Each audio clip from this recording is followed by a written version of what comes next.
Episode 303. It's here. It's finally here. We've been trying to beg and plead with the powers that be in the Overwatch ecosystem. They're always going to they could be agile. They're going to make mid-season moves. The mid-season. But what about if they swap in the mid-season? It's here. Yiska, it's here. It's here. They've done it. Enough teams People were shit are... enough. Fortunately, those with money. The pay piggies. They're here. They're making moves finally. And okay, let's be honest, right? Like there's always been bad teams. Mm-hmm. They never make moves. Yep. They ain't never making moves. Now we're finally making some moves. We're making progress. We might see some improvement. Methinks. Yep. We might see some increasing competitive matches, methinks. I give you my bad player, and you give me two horrendous players back. No, that's not what's happening. But I mean, yeah, I think the quality of the average transfer has probably decreased. Yes. Right. You think? Yeah, I think so. Like this season over last, like during mid-season, dude, like there was still so much high quality talent in there, especially like. And I'm not sure if it was actually high quality talent, but they had a better story and more belief. Okay. Sure, that's fair. Like that is very fair. You know, like it was the time of when we still believed in Odyssey. Okay. It's true. It was the time where like the rookies came in and were proper. Okay. They were stalker. Okay. They were like, oh my god, everyone's like fucking cracked as soon as they hit. And now there's two good rookies in this league. It's Donghak and Sugar Free. There's not much more. Right, he is. There's not much more good rookies in this league, or rookies at all. But there's definitely only two good ones. So, that's unless true. I'm forgetting someone, I think, I think someone last year was good. But I think there is something to say about like a lot of really. I think this league in general has like a collection of like some bad environments, and being put into that bad environment on your rookie season does kind of make you sour grapes a little bit. That would be an interesting hole to dive down of the hit rates of the sophomore seasons, let's call them, of the rookies that don't look like hits but turn out to be hits. But hard to postulate on in the middle of a podcast, let's say. But if you're here to talk about the mid-season moves, you want to hear about Danteh, who just apparently, has left the Gladiators T-minus maybe an hour or two ago. What the hell's going on in Spark? Why Vegas is doing another mid-season rebuild all of a sudden? Stay tuned, because we're going to dive into that. And I think, weirdly enough, it's a little kind of a good thing in like a weird meta way. I think we'll probably agree to that. But before we get into that, we have to thank our beautiful patron producers and patron YouTube member supporters, the supporters of the show. If you want to support the show monetarily, there's many options you can. You can go to Patreon. You can go to YouTube. Memberships are always great and beautiful for the show. But if you don't want to support us monetarily, share this with a friend. Comment for the algorithm. All that good stuff. You know the drill. But this is all supported by you guys. So thank you for episode 303. Battle Crab, Refund, Bean, Bronze Babu, Hal, Picasso, Chris R34444, Kasha67, Lolshin, Pork Chop, Sammy, Rexane, Volamel, and Sugar High, and our YouTube members, IMDRW, Adam L, Brother Adam L, Ice Sam Jello, Fire Element 6, AK, and Chris R. All right, let's start with the elephant in the room. Danteh, he's gone. Yeah. Is that actually a good thing? Is it going to improve the Gladiators? Oh, that replacing depends, Danteh right? Tank? That depends who comes in. Does. I think the leading assumption, the rumor, I think, on the street is that it's Marvel, correct? Yes. That to me would be, an improvement. I think that Danteh probably could have stayed, but with the financial constraints that, the parent company is undergoing, that's probably not a possibility. I think he probably complements Marvel's he could complement maybe some of the extra heroes that Marvel maybe can't play. You know, now that I'm thinking about it a little bit, Marvel did kind of come out in the qualifier. I don't like the terminology, but it is what it is. And looked like he had a good Ramatra. So there's that. He showcased like a decent Doomfist on Boston back in the day. There's that. Like it. There's not a ton of there is enough crossover that you're like, okay, well, maybe you don't want them on the same team. But it does feel like what we've seen from him on O2, if you can get him here in a timely fashion, that's the big concern. It probably is just a hand over fist improvement, right? Yeah. The thing is, we don't know much about the nature of this, and I personally also don't. I hope to find out soon in the future, because the messaging around this is a little weird, right? Like, so Danteh posted some like logs of him talking presumably to Smash, unless Andrew has beautifully, cutely broken English as well. Mm-hmm. And it was like, the idea was probably like, maybe that's the first couple of scrims, and now he's dropped. Like, I don't know, like, when did that happen, right? Like, right. Was that his choice? If it wasn't, like, why, like, how was that communicated? Or, all of that we'll eventually find out. Okay, from a competitive point of view, I think this season's rough for someone that doesn't have main tank experience. Yeah. If you are a top team, or you are aspiring to be one of those teams that goes to the midseason event, right? Like one of the top 4 teams in NA. You're aspiring to have a shot at the playoffs. You got to have a Winston, and you got to have an A+ or S tier Winston, right? In this first half of the season. If the meta swung to 80% uptime Ramatra, I think like you could probably hang with Danteh. I think that's possible. Sure. Yeah, I agree. So this, once again, it feels like you could say in some ways a sacrifice to the meta gods, but in fairness, I think you need more luck than not in order to hit that, right? Like Winston being a staple is likely to happen. If it's not Winston, then you might have some bullshit rush. Okay, like maybe Doom could have been meta. We know Danteh can play that, right? Yep. Maybe, but what if you get a Rhine meta, right? Like, then is a question of like experience and like, can Danteh hang there, right? So I don't know, like hedging your bets and trying to maximize the rest of the season with the allotted budget. And I assume you have a budget as the Gladiators that's set in stone, where you can't ask your organization for an increase in the budget, because presumably what would the incentive be for that? Yeah. Like, you probably have to make room, and then you got to get a guy in that can play the full range of tanks. And there are not many better candidates, or equal candidates, I would say. Not better, but equal candidates left on the market than Marvel. I think in that, Marvel is one of the premier talents if you're going for full breadth of what the meta could theoretically throw at you. Was kind of surprised that it wasn't Toronto that was after Marvel. I have no idea.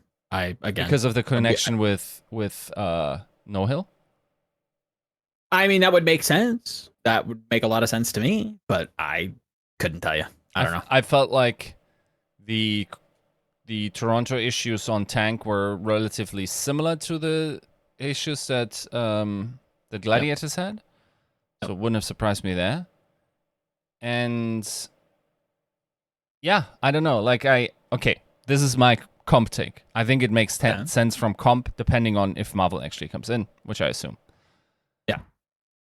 from a league, Overwatch esports industry, publicity, faces of Overwatch type of deal, bruh, that guy better stick around in this fucking esports because we don't have many faces left, dude. Agreed. Agreed. Whether he shows up on co-streams or takes half a year off, maybe there are even like folks that want to recruit him, even though I like if the transfer now isn't announced, it's probably not going to happen. But even Danteh going to collegiate and not doing stuff like co-stream or whatever. So if he's entirely out of the Overwatch League ecosphere and orbit, bruh, we're losing once again, like, probably the face of Western Overwatch. Yep. And, like, dog, we can't. We actually can't. Bleeding them out. No. We actually positively cannot. How much do you expect Jake to stem, okay, from a player's cred? And he's losing that player cred. Like he's becoming part of the furniture that like Custer and especially Reinforce have been, right? Like they are different models of the same IKEA chair in the studio. Okay, sure.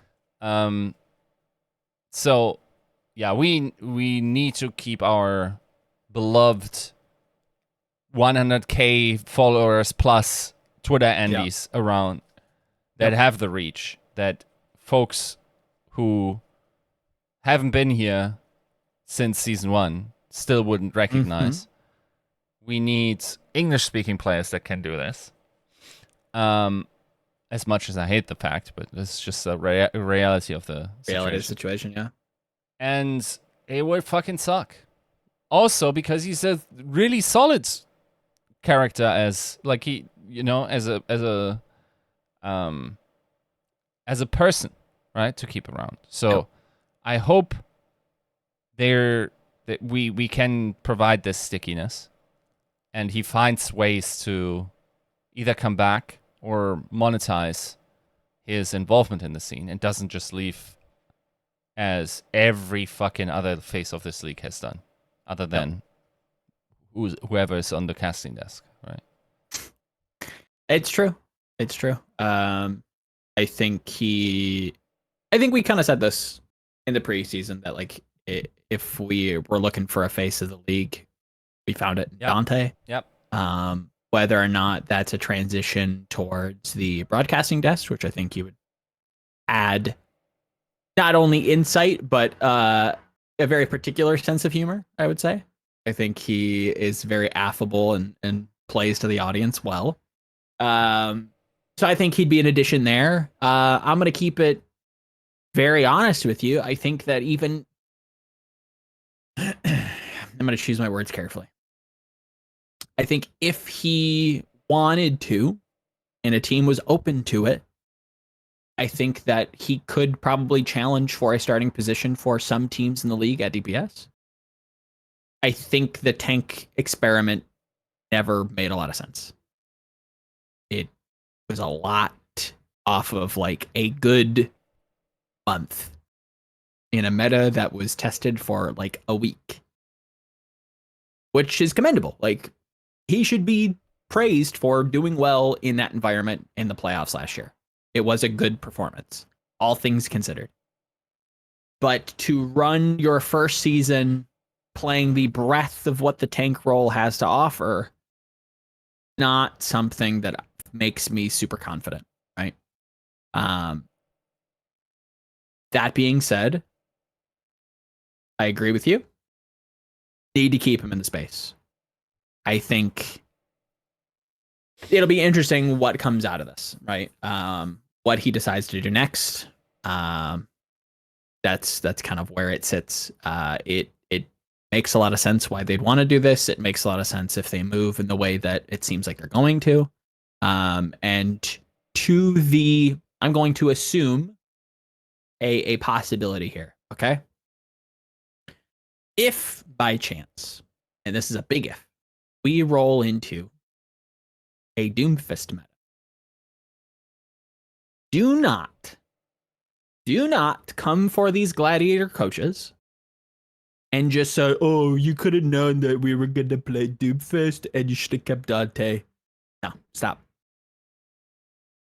We have screamed at you for years, Yiska, predominantly battling on the fields of Reddit to convince you guys that, or some people, not you guys, but just enough of you people, that this game has a lot more to gambling than anything else. Yep. You need to make sure that when it counts, you can play what is asked of you. And yes, Danteh can play Doomfist extremely well. That is true. We have negative idea of how this meta is going to shake out. And I'm sorry if a coach is telling you in DMs or in a Discord that they know, I'm sorry, they also don't know. Yeah. Everybody is 100% factual on the first day of scrims, that they know exactly what's doing, what they should be doing, and everybody else doing anything opposite is trolling and griefing, and they're stupid, right? It's a tale as old as time. Nobody really knows until we get into like week 3, week 4, and we really, the market really tests this out, right? If by chance we get a meta that would have played into Danteh's wheelhouse, it still makes an abundant amount of sense to make the move to play for Marvel or whoever it is, as long as it's, you know, somebody that's an improvement, than to keep Danteh around. He is going, whoever this person is going to give you a better chance, so long as their resume says so, than trying to let Danteh grow into the tank that maybe he could have been. Right? Do not try to come for anybody on that Gladiator staff that like, oh, you should have just kept Danteh. If we kept Danteh, we would have won. That's not how you play the game and win a championship. If you're going to like try to put your best foot forward for this team, the brand, however you want to spin it, you need to make it nearly bulletproof when you walk into playoffs. Do I have the best chances to win? Can I at least play the meta? And it was, again, pretty clear that the meta that Gladiators walked into wasn't something that was comfortable, and it wasn't something that you could foresee them getting into, right? Like Yiska said, if we get into a Rhine meta, Danteh has no experience on Rhine. The Winston, it's already been proven to be shaky. Those are two of the biggest tanks in Overwatch, like archetypical history. Maybe we gamble and we hit some wild stuff by the end of the season and we get some brand new stuff. That could be the case. But those are not bets that you can make in good faith. I'm sorry, you can't. So you have to make a change. I think it's like a little bit. The gamble is actually a little more scary than just hitting Doom. I think Doom, you could expect Danteh to do better. Ram, yep. You could expect Danteh to do better. Be competitive, yeah. And probably Junker Queen as well. I'm open to it, yeah. So, and then if you have a Hawk meta, I think that's probably also Danteh. It just doesn't feel like that's likely to happen for the rest of the season. No. So, and once again, like, we still have a lot of patching to go until then. We just got a patch today. With a new game mode and with a new support hero before playoffs. Yep. Like, and then I'm not sure if you're allowed to sign 30 days at that point. I'm not sure if we have a deadline, but yeah, like it's a gamble. Like ideally you'd have both guys. Yep. Probably not in the budget, I would imagine. Nope. But yeah, it's a rough one. I'm looking forward to finding more about the details of this one. I think there was always some skepticism in everyone prior to the season that a roster of that caliber would put all their eggs in the basket of someone that had played tank for like 3/4 of a season. Yeah. I don't think Danteh like underperformed under what you can reasonably expect of him. I think He mostly overperformed on his personal picks and then played as good on the others as you could reasonably expect from someone in his position.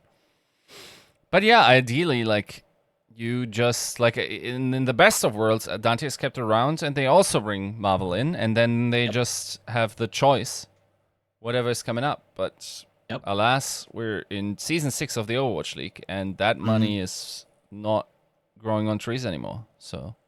It is not. You gotta watch. You gotta watch how and what you're spending, and especially with an org that reportedly is looking to get out pretty soon. Obviously, with the guard dissolving earlier this year, it doesn't make too much sense as to why the Gladiators would persist into 2024. Let's say, at least with the same management. We don't know what that entails, but yeah, budget is tight. Can't keep them as much as you should want to.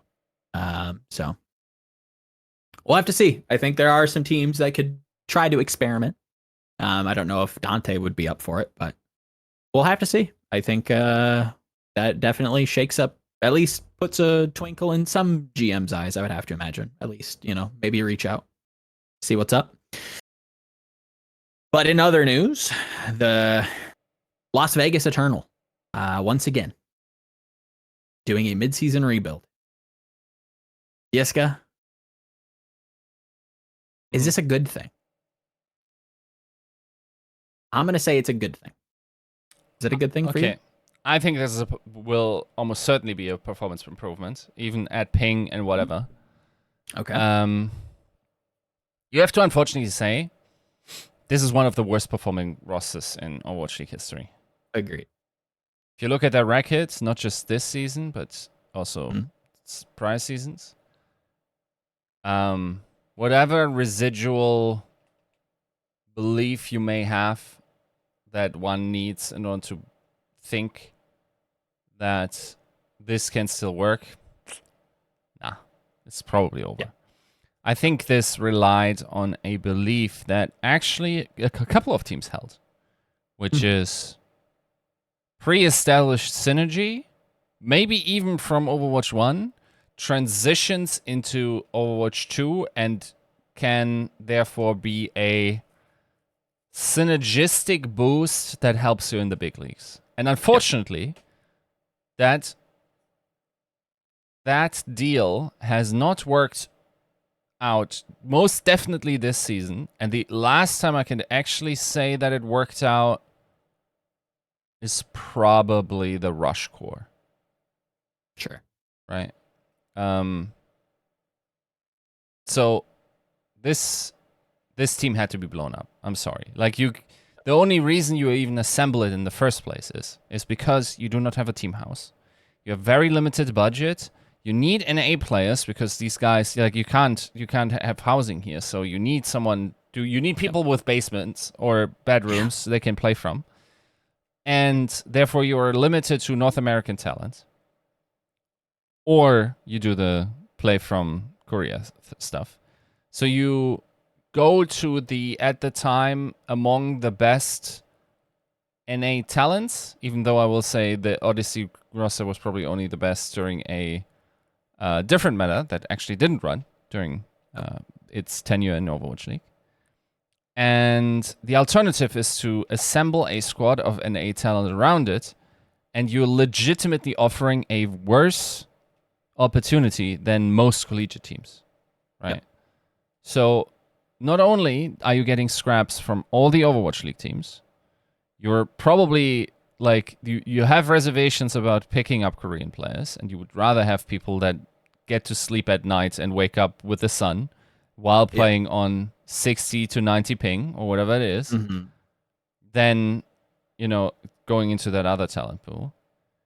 You also had hybrid rosters before, and maybe you have some reservations there, and you buy the whole squad's whole skill. You have a cool story to tell around Empress and the Odyssey team and whatnot. Sure. Yeah. That project fails. I think it was much like the Toronto Defiant and O2 Blast Shock worth trying. Sure. I think you needed further augmentations if you wanted any chance to have. Because there are... I think every champion, even every championship team in Overwatch League, the moment they step off the stage, still with their trophy in hand, you still can be confident that 1 or 2 players are replaceable and upgradable. Okay? There's no pre-assembled roster that, even at the highest level, could feasibly be expected to be the optimal for the next season. You should always upgrade. If you're not upgrading, you're falling behind, right? So, okay. Now, getting to the players that they actually picked up. I got to talk to them, which was cool. My first impressions of those guys and chatting with them a little bit is, Knife is a chat. I think, like, from a personality point of view, I think that kid has a lot of confidence for his age, which is cool to see. Irony, honestly, like, gave me some veteran vibes. Yeah. He been around for a little bit. He seemed confident, but also very transparent. And yes, the ping is going to be an issue. And yes, you know, playing in the middle of the night is going to be hard for us. And then Tuyu, I think also rightfully, I think tank players just suffer the most under high ping, right? Like, he's also rightfully concerned. So, if that team, as it is right now, was in NA, I would put it on par with Titans. Okay. Maybe higher. Nah. Par with Rakdov. On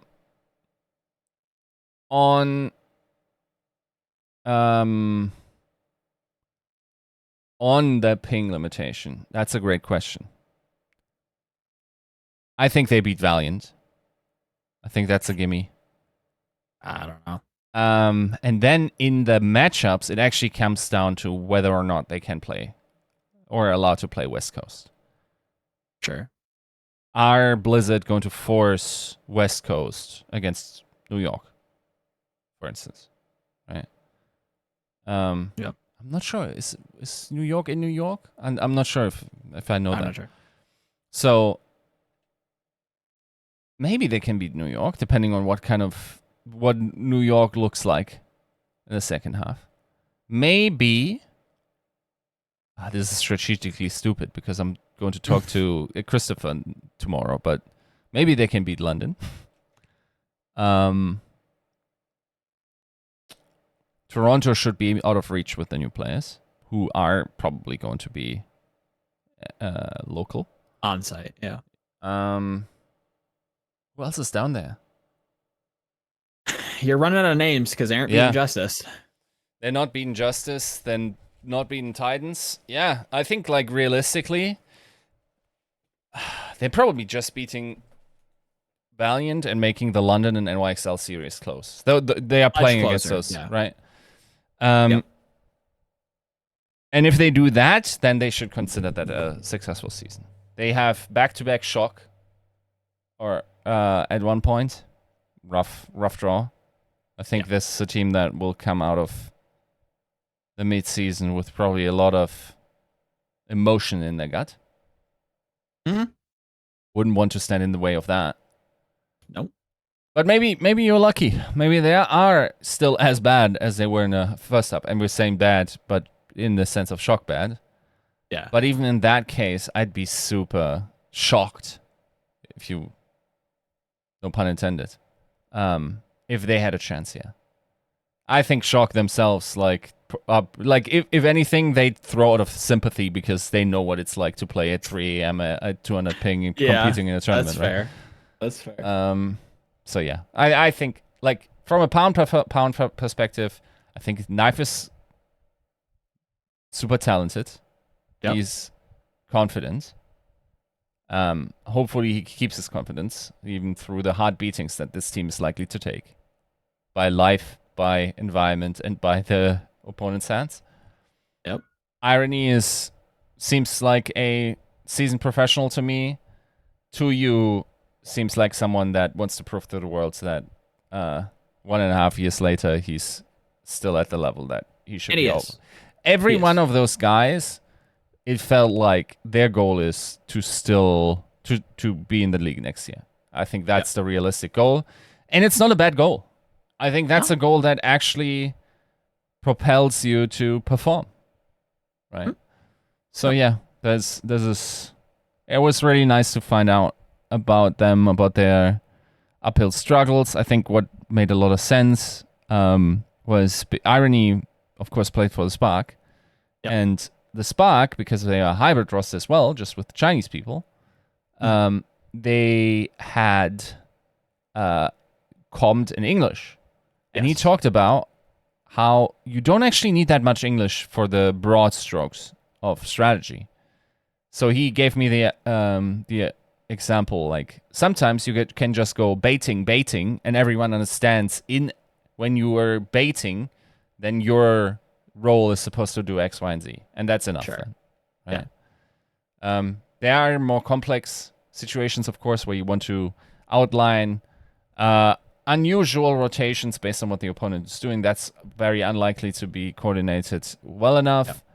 But yeah, I think like even we heard the shock thing, right? Like from switch I think it's Horus. from last year. I think that can work. I think that's totally feasible. It can. It can. I think ideally you want this in an off season where you have time to kind of to prepare for it, to get that vocabulary set in place so that when the train is thrown off the rails and you do have to kind of make a call on the fly, everybody at least has some tools to operate with so that transition into the next play isn't as jarring, right? It isn't as awkward as like trying to communicate in broken English to try and get somewhere, right? Or vice versa, broken Korean from the English players, right? Like it's a two-way street there. And I agree. I think that this team has improved mechanically, and that was the big check, right? I'm to I'll wear that on my sleeve to the day that I die. I'm a big proponent of like team chemistry, team synergy. That is probably slept on as long as you can meet skill checks, right? I'll steal that from Jake. At some point, you do just need to be up to snuff when it comes to just being good enough. And that roster for the Vegas Eternal this year was just not. I'm sorry, you weren't. Yeah. And I think we saw that at the end of last year. My problem, and yes, I'm going to slightly debate you. I do think this is a good move, but it is a very bright silver lining of a cloud of shit. My big problem with this is that if you're going to spin this last year, because I spoke to Avala and their former coaching staff last year about, oh, this was like a big move. Tell me about it. Da da da da da. They spun it as, oh yeah, let me get you a quote. I asked, looking ahead to the 2023 season, do you feel like this pre-built trust and understanding is something you hope to carry over into next season, or is that still too early to say? Avala responds, quote, what that means is that, say we brought in this roster at the start of next year, then we'll have to go through all the same experiences of nerves and the players playing their first matches, the trust issues they might have because we have a new tank and the lack of experience in the Overwatch League. We'd have to go through that all over again with the additional pressure that they need to win. This year was about experiencing that beforehand, so when we go into next year, we'll be a lot more prepared and a lot more ready. Well, we understand our players. We understand our players were not put in a fair spot because these players have had half a season of Overwatch League experience, practicing and coaching they didn't get because they were in contenders. We understand that, and honestly, we don't put pressure on them. End quote, right? That's where I'll cap that. This was about trying to improve the players. This was pitched as, we understand, we've set that expectation. We're going to play for this year, 2023. I don't put a ton of fault because I do think it is a difficult job to do at a GM level, right? When you know that your team is not meeting mechanical checks, when you know your team is just not improving, and you know that you could probably do better if you made transfers. At some point for me, you kind of have to shit or get off the pot. Either this is going to be a season of improving and these players can get something from this and you're going to be a charity case, or we have to figure something out because this is twice now that we're kind of throwing caution a little bit to the wind and being a little ruthless, it feels like. Because now a player has gone into a system that has probably not been fantastic, been ejected for a replacement, which, to be fair, that's kind of the name of the game to some degree. But there is residual causes that we're putting on these players, right? Like when you are removed from a team because you're not competitive, I do have some feelings there for these players. Some just aren't going to cut it, and that's okay. I get that. Some probably could cut it if given a decent situation, and I don't think this was necessarily a fair situation, a fair shake for them as an individual, not for the team as a whole, right? Hopefully that makes sense. I have questions there. I have concerns there. I think it's a little rough. It's a little ruthless, let's say. What this does signal, at least to me, and I think you've kind of alluded to this. Wait, what's the alternative? What would you want to have them do? I think you either just tough it out and you just make this about, okay, yeah, we're going to have to make changes at the end of the season. We'll see you through because we trust you. Something, right? I feel bad for some cases, less so for others, to just eject players again, because we did this last year. And there's a lot of players that probably shouldn't have been ejected in the way that they were, right? It feels really, really bad to just like drop the hatch on them. If you trust and you think that like this is the way forward, stick to it. Or just don't make that decision and you try to do something else. Right. And I get the position. I get what you're saying when you look at last year and it's like, okay, could you have done better? Who would you have kept?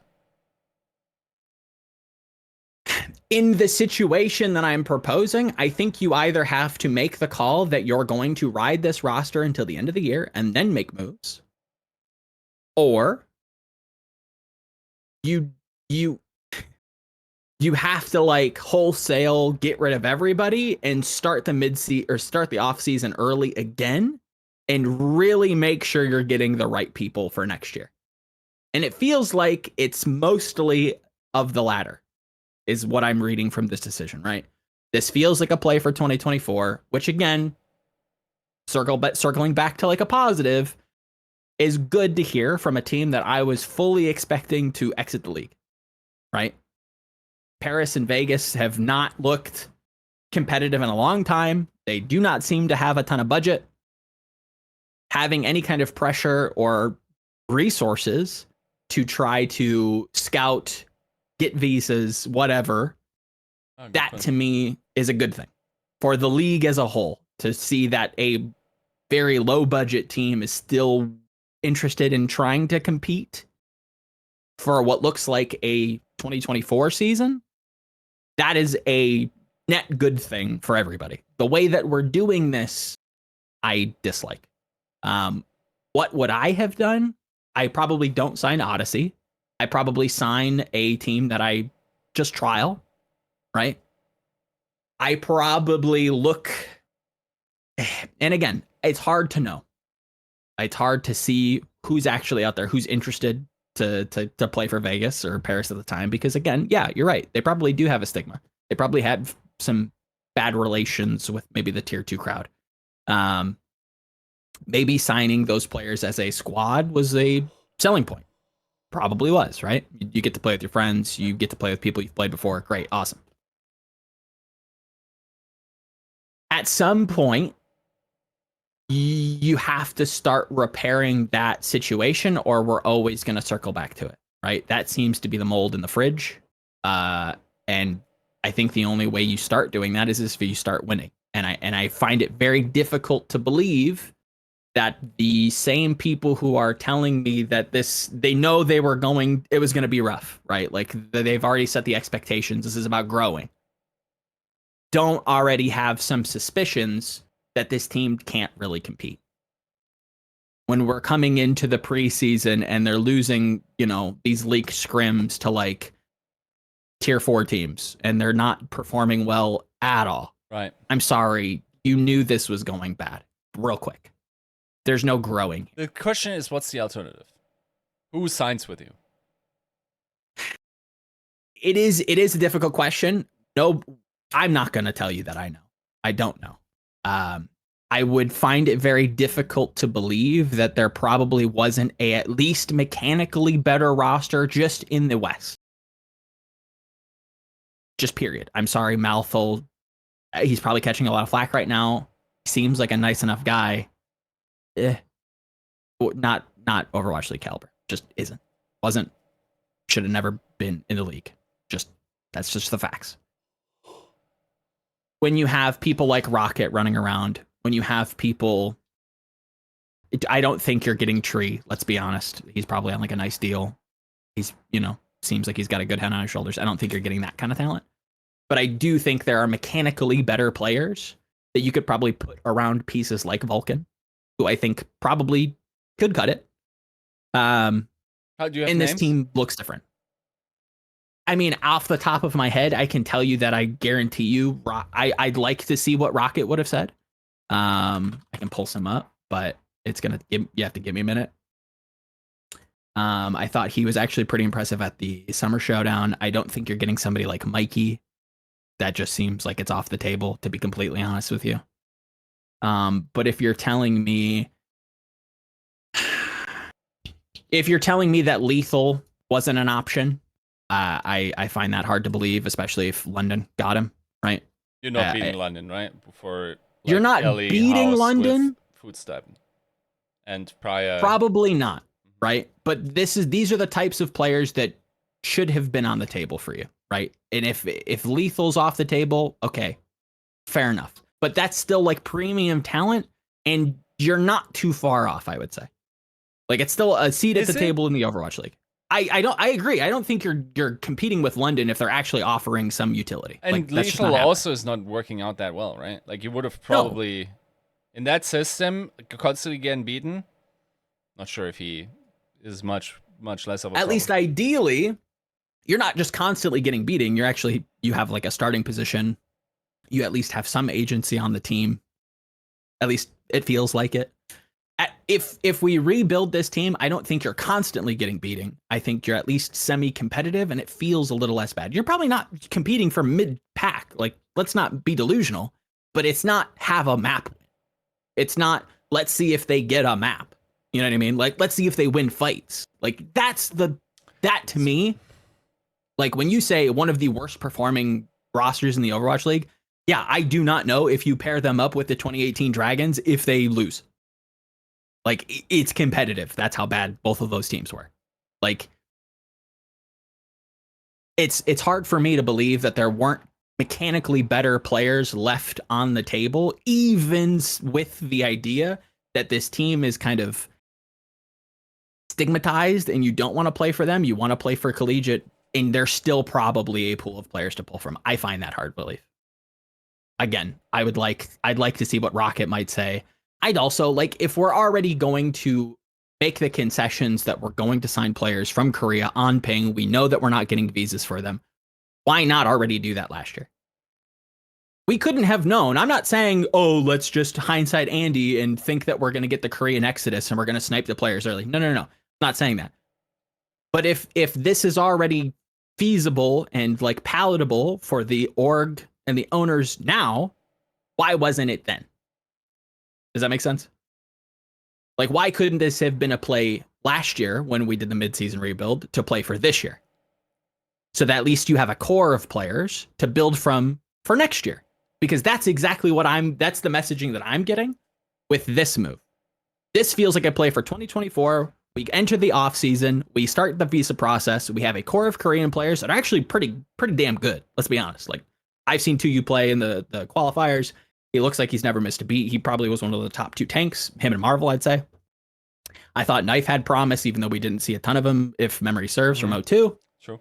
Irony has been, solid in tier 2 for a hot minute now. Obviously played in the league before. Like, it's a good starting piece. It's a good core of players. 2024 feels like the play. Why couldn't we have done this last year? That's my big gripe. I find it hard to believe that no NA players were mechanically better and were at least charitable to the idea of maybe signing with you last year. And if that still isn't the case, why didn't we also go Korean? I think that's probably what happened. I think you don't have much better choices. I think collegiate beats you every time. I think like I think that pares down the pool a lot. I agree there, but again, bro, Mouthful is just not gonna cut it. I'm sorry, that feels difficult to believe. The fact that like Rack and Luke Mino can't play like loose metas and they kind of overlap don't make sense. Like, to me, that screams it's a Band-Aid solution. They at least get along well enough together. It'll work out, we hope. Like, you also have the story just doesn't make sense, right? Like, that's the selling point. I get it, but like, let's not. I think the story and the marketability actively, in this case, works against being competitive. You can't have it both ways. Right? Either you're okay with not doing well or you want to market.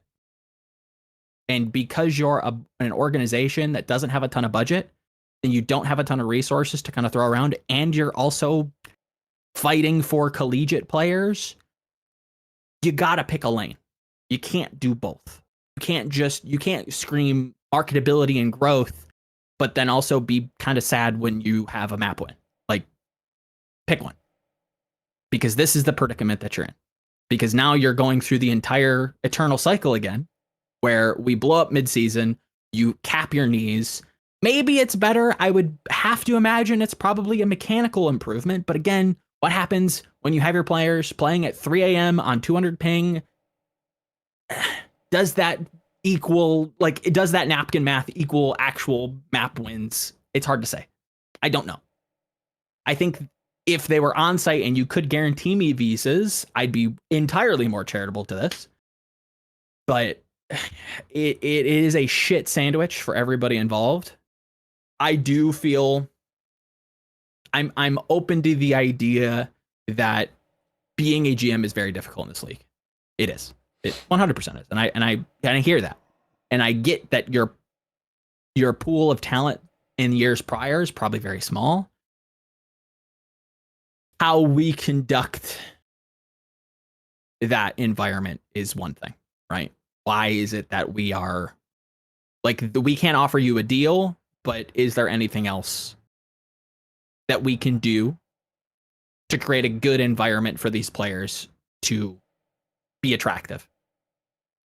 Whether or not that's signing you and your former teammates is one of those things. I don't know if that's necessarily the realm that most people would take. It's a realm that I'd be open to, but when I open my when I have my one-on-one with the coach and we can't win a scrim, maybe we don't do that. You know, maybe it's not the option that we take. Maybe we try to make a patchwork team of maybe unproven talent that can win scrims and just be mechanically proficient. I don't know.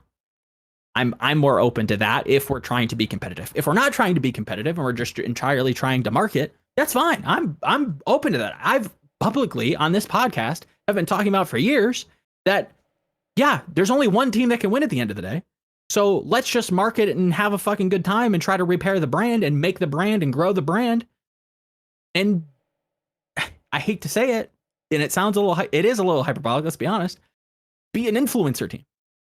I honestly think you vastly overestimate their ability to secure talent. They couldn't even get Rhino. Okay, that's a guy that's adjacent to it, just finished a school like a high school program, right? Like he technically like is open to these opportunities, and you couldn't even get that guy. You probably can't get shit with what you're offering, and that's a problem for the org. That's the piss take, right? Yep. But I think there probably are a couple of improvements you could have made. If you really cared, I'm not. You're probably not winning a match more. You're probably winning maps more. That's what you're talking about. Sure. I mean, like that's at least a start, right? That's at least an improvement. I'm open to that. And if we're going to like throw around the idea that like, okay, if Rhino's the end all be all, then why couldn't we have gone Korean last year? Why weren't we going that direction anyways? Because it's shit. Like, you don't want to. Like, that's your last resort. You hope that this works. Why did Shock go with O2? Why did Toronto Defiant but try to build AT, rebuild AT? I mean, I think Shock went with O2 because they've had ties and Krusty's been working with them and they have really, really talented players now. What I'm telling you is what it sounds like to me is like the idea of this pre-build. And yes, it's a little different, but keep in mind, this is also not entirely the roster that played last year, right? They made Sure, out of yes, of transition course. with Vulcan There's and changes. Agreed. Right? Yeah. I think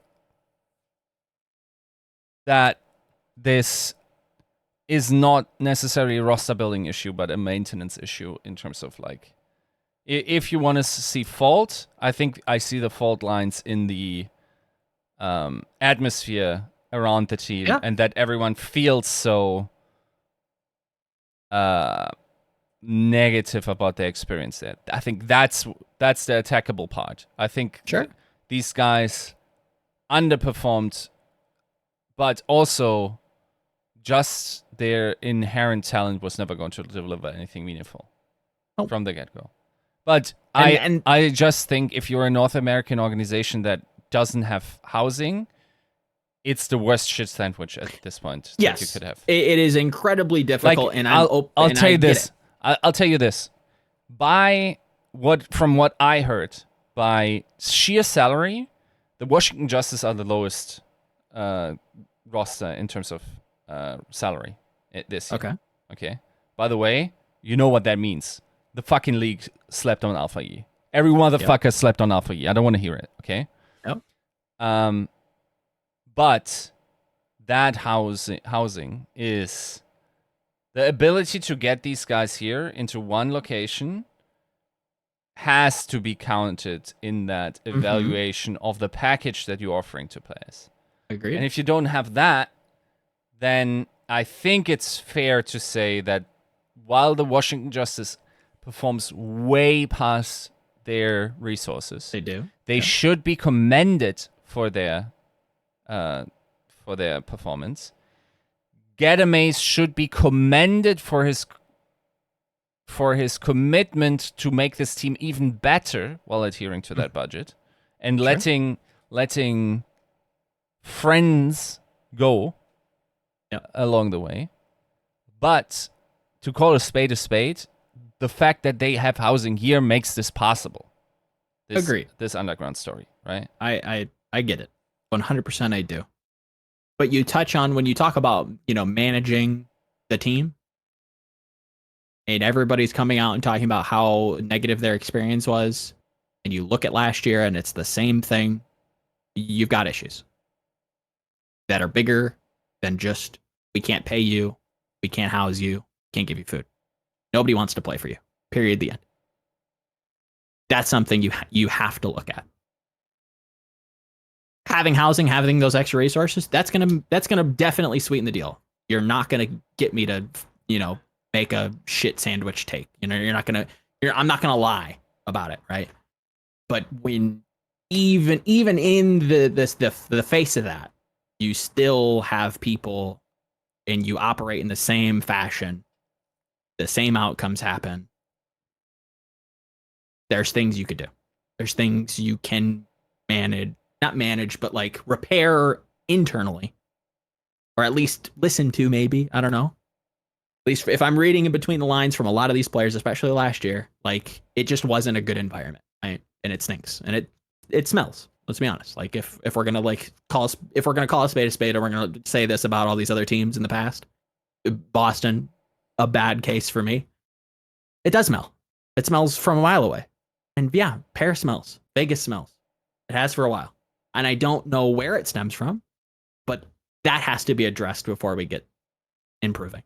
And getting these Korean talent injects in, and that's gonna help. Sort of. Like, are we once again committing to something that is gonna prove to be a detriment? That was my big concern when this was brought up in private channels, where it's like last year we committed to something that didn't make a ton of sense. We tried to stick it out, and now we're making the same as now we're making a similar play once again. Like it's just a massive shit sandwich of just coinciding. Look, you should not rebuild midseason. No, but there are good reasons why they had to. Okay, like one player retires, they kicked another, getting all that. Okay.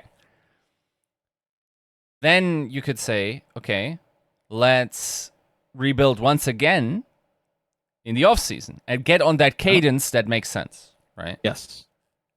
Now, I think that's the play, but continue. Now, the best in terms of player quality is to get Koreans. But you also cannot relocate them to NA. Agreed. Right? Yeah. What you could try to finagle is to play in the APAC region. But you just fucking relocate it. What are you going to do? Fucking play the next season in Korea? Yeah. So that's off the table. Sure. Very likely. Despite like the possibility, like all the logistics of that move, right? Mm-hmm. So you're probably not going to do that. So it's also not obvious to me that without the desperation that is felt by Korean talent, that you are getting someone like these guys at that point in the season. Yeah. I think this is a very unique opportunity, and it like removing any kind of nuance, it is the correct call. You should do this. Even if you can't promise that these guys will have housing and you can't get them here ever at all, this is probably too good to pass up. I agree there. My issue is that this is a rolling snowball of a shit sandwich that started well into last year. Right. That just has constantly compounded on itself without anybody like really looking at what the actual issue is. And it's probably not as easy as just, reflect and improve. That's not what I'm saying. What I'm saying is there are it feels like there are big problems here that we're not looking at, and we're just trying to throw better players at it, and it's just not going to work.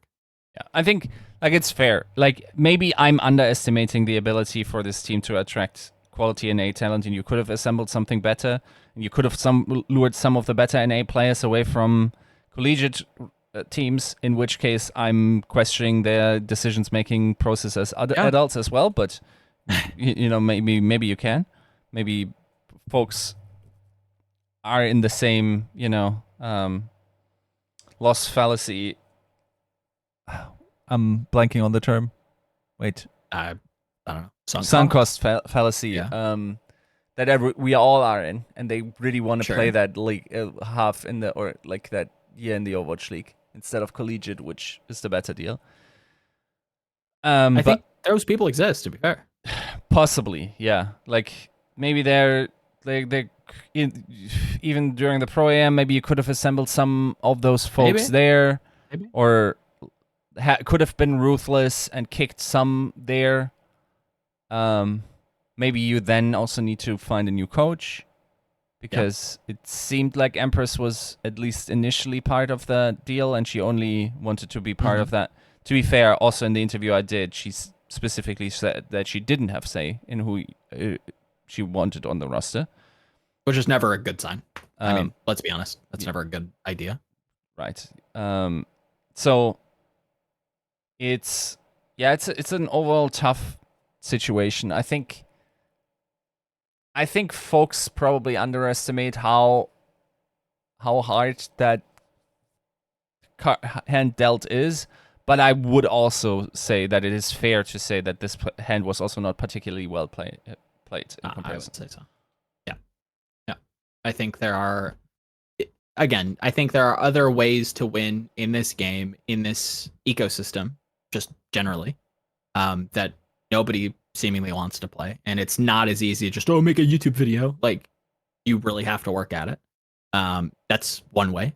I think, like you're kind of opening up to, like, if you approach the midseason with contracts on the table, there are going to be Western talents that do not want to miss out. That FOMO is real. If you can guarantee me a starting position in the Overwatch League, I guarantee you somebody's biting. Is that somebody better than Rack Attack? Is that somebody better than Lucamino? Is that somebody better than Malthul? Probably. That's no shame to those guys, because I think they probably could grow, and maybe they're just collegiate players through and through. Again, maybe that's okay. But if we're going to improve this product at the end of the day, when you look at the league, you need to make sure that everybody's competitive. Are we playing the hand properly? I would say no. I think I would agree with you there. It is difficult. I will forever tiptoe around criticizing coaches and general managers forever. Trying to operate in this league is fucking difficult. I get it. At some point, you kind of have to catch some critiques. At some point, this doesn't make sense. It makes sense when we look at the moves entirely, to kind of circle back to at least like evaluating the players a little bit. It makes sense if you assume that whatever was said to the owners regarding next year was enough, or maybe the pressure of just being the laughing stock of the league was enough pressure to at least get some reinvestment, which means, at least sort of, at least to me, I don't know, maybe you can correct me if I'm wrong, because I feel like you've kind of been alluding to this as well, that they're interested in what 24, like, you know, what next year has to offer. Yeah, I think if you're on your way out, to change anything if you're not believing. Right, exactly. If you're completely cynical, you make no changes and you leave unceremoniously and you Chengdu the fuck out. Yeah. Right. Yeah. The fact that we're making kind of moves, that to me signals that we're at least interested in what next year looks like. Do you Past think that, I don't know. Do you think they are better placed than these players that they signed in NA? No. Right. Not now? right now. Okay. Do you think there are better options in terms of what they actually are expected to put on the server, because the Koreans are nerfed by time zone and ping in the NA region?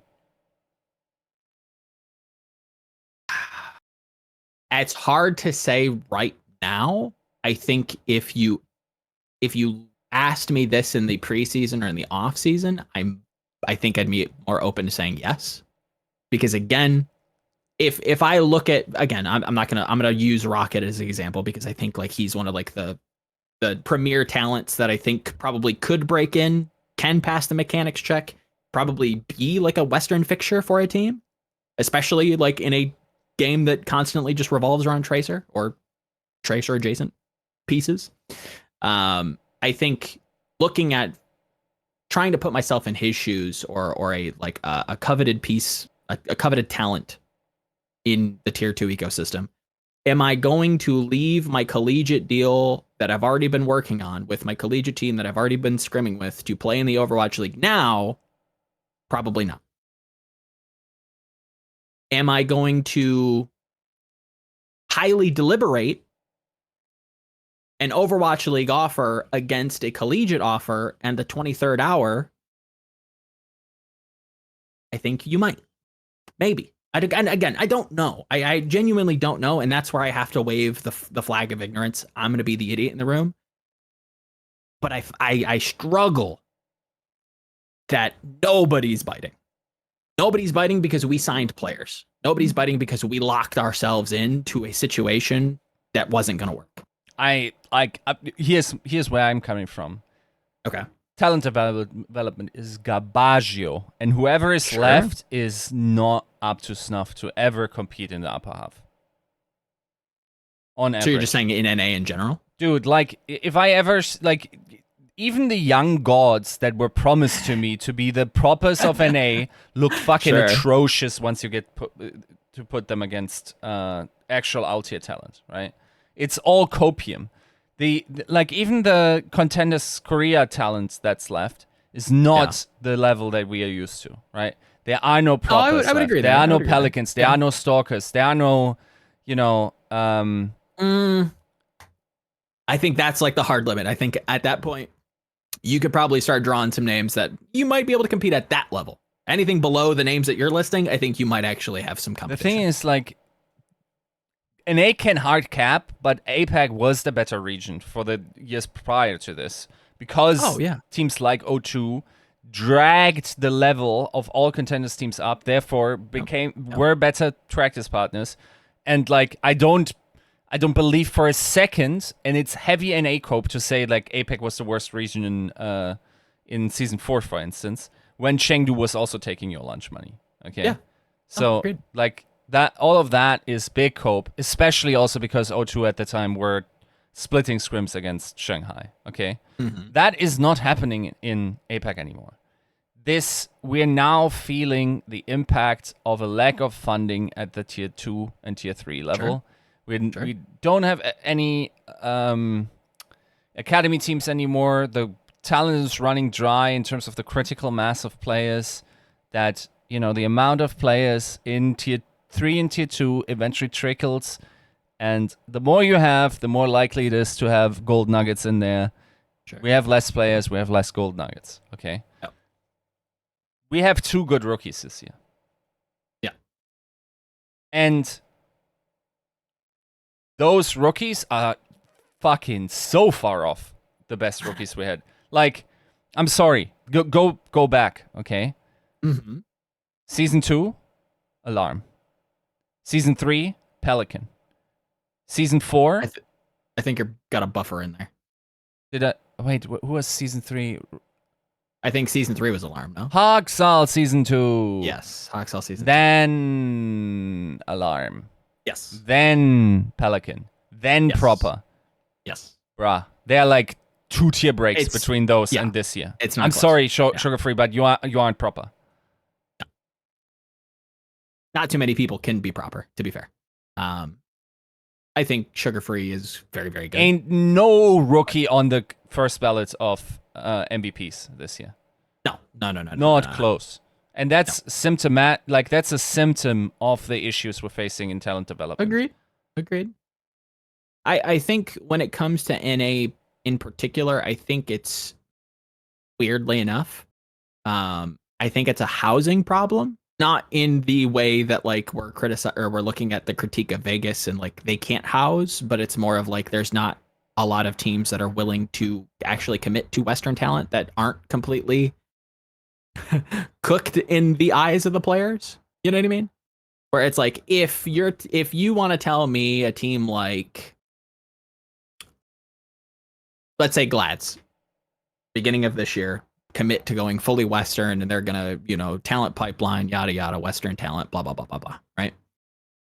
I think that's an attractive offer for a lot of the players that maybe are off the table for Vegas, but improve the quality of the league astronomically for the future, right? Like you're going to give players at the tier 2 level, at the contenders level, something to play for, right? This could be your home next year. The Londons, hypothetically in my world, the Gladiators. Valiant's not a team I want to play for. Vegas is not a team I want to play for. If I'm a collegiate player, I don't want to play for 2 teams out of 20, right? Chengdu's off the table, that's 19. APAC's not feasible because they have to play in their region and they don't want to spend that much money. If I'm like an actual god tier talent, still probably doesn't happen. There's another bunch of teams off the table, right? Now we're looking at a Boston team that's fully Korean, a Florida team that's at least maybe considering some Western talent. Like at some point, somebody kind of has to switch and like actually try to get Western talent in, or we're always going to have this issue. And I think that's a system that's a bigger systematic problem because now everybody's under the gun. Now everybody's feeling the pressure of the financial constraints. Now everybody has to perform today, not in the future.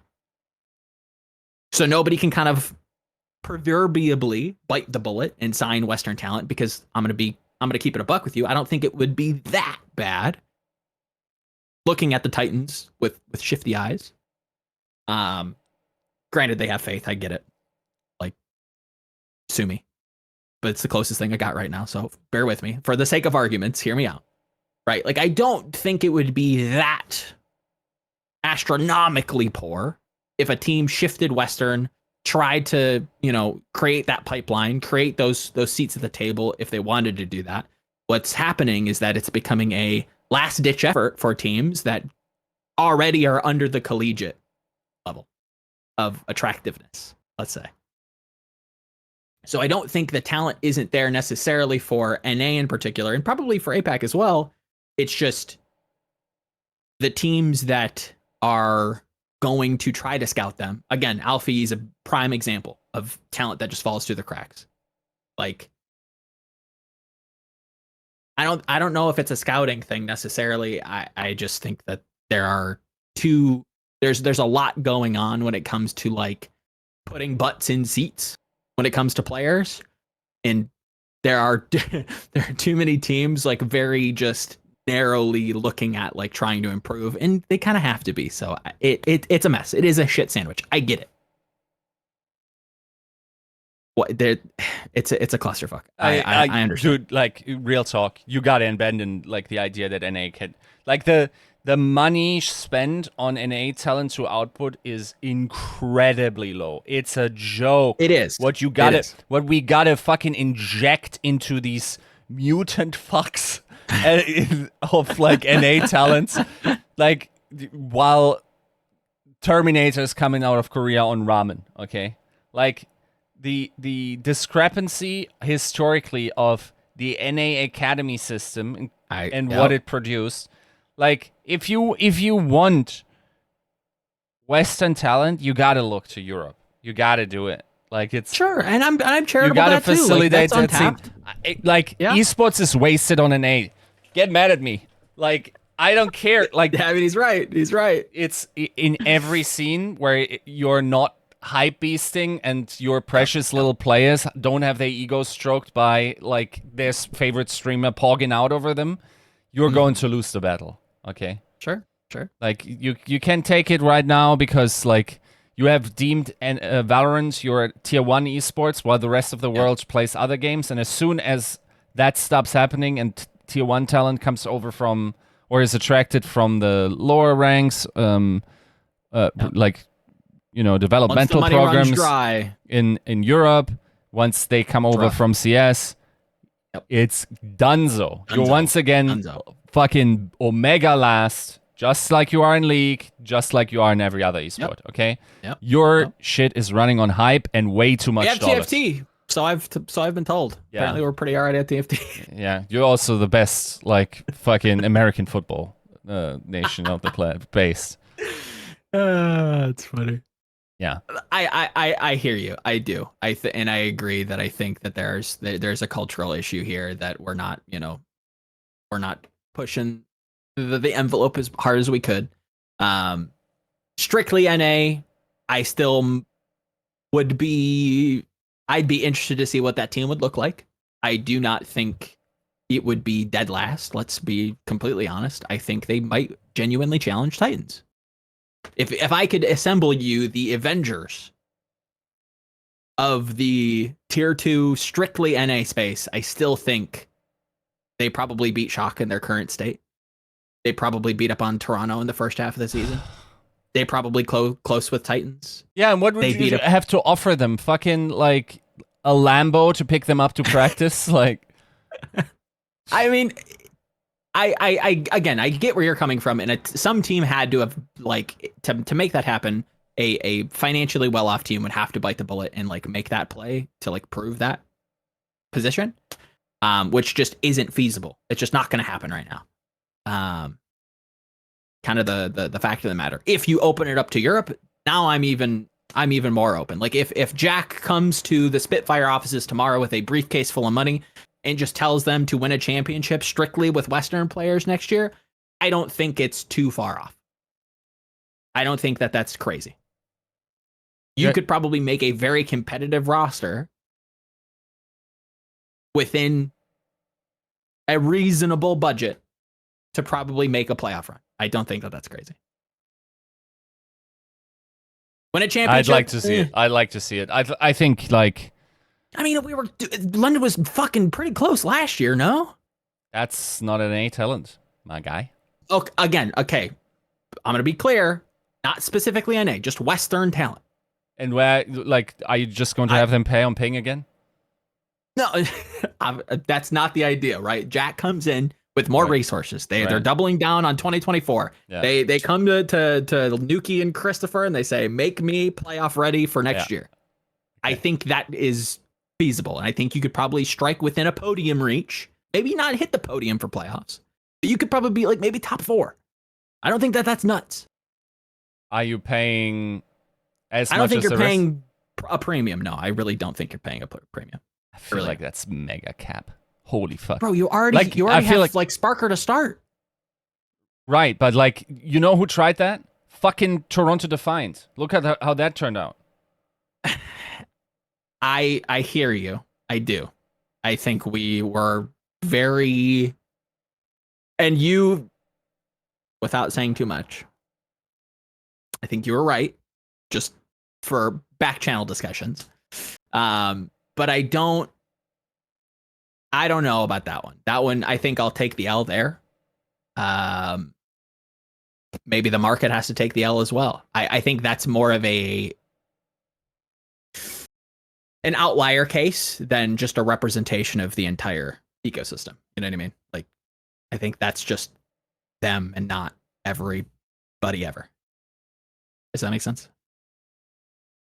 Yeah, I would just have to name names. Like, to me, it feels like we're building a top 5 best DPS, and we have 10 names in there. Okay, that's like, as I need to see the actual roster with signed letters of intent of these players. Like, yes, I would commit to like one of the most mediocre like environments of Overwatch League history in terms of like pay structure. Like no housing, no food stipends.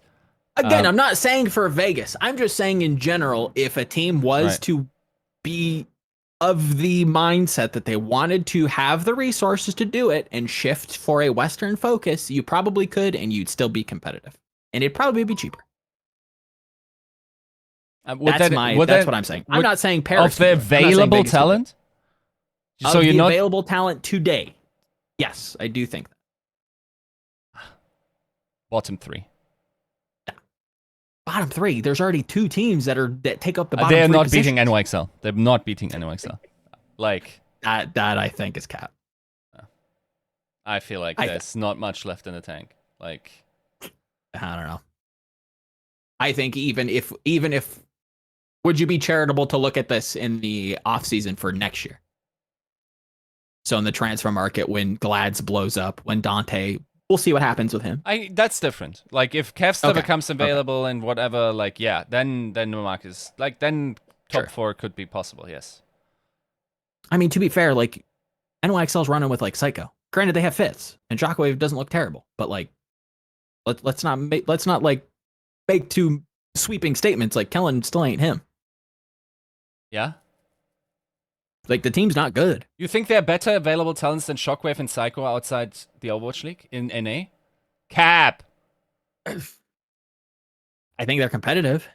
I'd agree. I'd agree to that. I think at least lateral. Nah. Is that charitable? Nah. Especially because, like, dude, they're all y'all's mental is fucking fragile as shit. Holy fuck. Like, I mean, you lose the first block against Samino and it's over for you guys. in that regard, like, this squad for the Paris Return were actually more resilient. I think the average NA shitter is just a complete piss baby. Holy shit. No, like, first he came for China, then he came for NA. Oh, I don't know, guys. Dude, I prove him wrong again. Yeah, he stays taking L's. I don't know. No, look, like, there's maybe something to be said.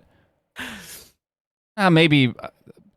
Okay, what I'm discarding is the Toronto defined leftovers. Sure. But I also think those guys probably ask way too much money. Sure, of course. And also have tasted way too much, of the good stuff to ever commit to a lower project again. Sure. If you can get those, like, maybe, who's this? Sam, Speed. It's rough, dude. I don't think, like, Sam speedily beats Shockwave, for instance. I think I've never been huge on like Sam's hero pool, but I do think like he's got something useful there. I think he's got like a hero rotation. Like, he's a third man in my mind. I mean, he kind of was for Toronto, to be fair. I think that ecosystem in particular was rough. I think Speedily probably does have what it takes to just be like a mid-pack player in this league. I will go down on that ship in the right environment with the right team. I thought the Toronto Defiant was that team. Apparently, it's not. I think he is mechanically gifted enough to well surpass New York. I would agree with that. I think you can establish a team. You probably again you have to be a team of a proper like. It would have to be something like Rhino, Sam, Speedily, either OG or Vega. I like Vega. Yeah, I'll take Vega. Then you have I don't want Sam. Rocket and Tree. Yep. Speedily, Rocket, Tree. Just of those types of players. I'm not thinking of Miracles. I'm just talking about those. Maybe those would beat. Yes, I think they hard cap out at Titans though. Oh, I mean, I think they could probably pair well with Titans. I don't know if they beat Titans. Maybe these days they might. I don't know. That's where I'm already looking, and I'm like, okay, that's already enough. Like that's to me a win. You're incentivizing collegiate players to want to play for you, already jumping you up in shortlists for the players, right? Like that is a positive for you. That's already a better story. You can have your cake and eat it too. Great job. And you're probably paying less money. You don't have to go through the visa process. You don't have to get extra plane tickets that are stupidly expensive. Like there are logistic corners to cut there that you could do. Somebody just has to do it. And it's tough. It is tough right now because everybody's under the button of financial constraint because the esports winter's here and we can't make money in this league. Just the fact of the matter. Nobody wants to do that. Everybody needs to be competitive now to try to market, to try to get their money as individuals. I get it. Trust me, I do. But to say that it's impossible, that's where I have to be the fucking semantic Andy and tell you no. I think the thing is, it's probably likely that whatever happens, most scenarios will see the tree will shake, a bunch of highly talented players will fall out, and you can probably build a roster from that. But, dude, like, even then, like, whatever talent you put up in terms of NA, like, there's still Top Dragon outside of Overwatch League. There's still for sure. people like a Predator outside of Overwatch League. Probe, Attack, I mean, you could save Choi. That's always a play. Yeah. Yep. His contract's going to expire eventually. Like you could just get him. Yeah. Yeah. No, that's a play. There's still. Yeah, I don't know. I think we're entering the veterans era of Overwatch. I think like your top tier veterans are now locked in. It's kind of nice because it's way better for storytelling. Real talk. It is. But like I feel like we're now getting like look at the midseason madness. There were 2 rookies there. One of them was Sauna. Okay. Yeah. Feels weird to say, but yeah. The rest were like seasoned veterans. Yep. And I looked it up. Less than half of the players in those teams came in after Tier 3 died for Academy. Yep. Okay. Yep. It's we're sort of solidifying, and also as these people, have to do military service, don't feel it anymore, whatever. We're just going to lose that talent, and the level of play will decrease based on that. And then maybe you could be right? I could see like the level of play, the top just like dying off, and therefore you once again monkey paw curls fucking Omega Curse Joe shit, getting us to a situation where like what you say about top 4 NA talent is right, but not because those guys are capable right now, but because we have enough of the elite die off and go elsewhere. Yeah, I think that's true. I think like if we have this discussion in seasons in the past, like it's probably a different story.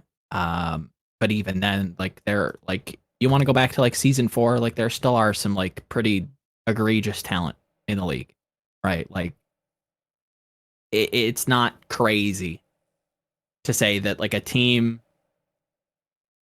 maybe like that can overperform, right? Like that to me still is like a possibility. Are you striking top four? No, probably not. There's no chance in hell that that's happening with prime veterans, in their youth, let's say. But that's not the world we're in. We're here now, and yeah, you could make that play. I think that is a hand that you could choose. But a team that is, has the resources and is, well liked, let's say, in the player sphere, has to be the one to do it. And I think that's going to be an investment for everybody. But it's one that is very, very intangible. That is one that is not. That's not something you can send to an owner and be like, "We're gonna get a return on this." You're not. Look, You're not. You know what the worst part of about all of this is? It feels like we're now sort of slowly getting these like interest of esports products in, like the World Cup, like all these other tournaments. Maybe we're getting more like other stuff in. We should have had that for the influx of free-to-play. And then we could have down the line, like 2-3 years after, you see the benefits of young people becoming, like getting attached to esport, developing the skill, and then coming into the league. We kind of squandered the increased player base spike, funneling them into these new products in order for them to poop out like some nuggets for us to inject into the system. And it will still eventually, like, I think it'll happen. Yeah, I think like if this keeps going for 2 more years, I think we will see the spike of the free-to-play model and just more players playing, more players getting involved in competitive play. We will see that inclination of, oh wow, we're getting a couple of more rookies once again. But we could have maximized for this way better. We could.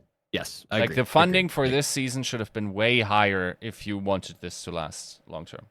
In terms of, and it should have been off of the back of like the World Cup.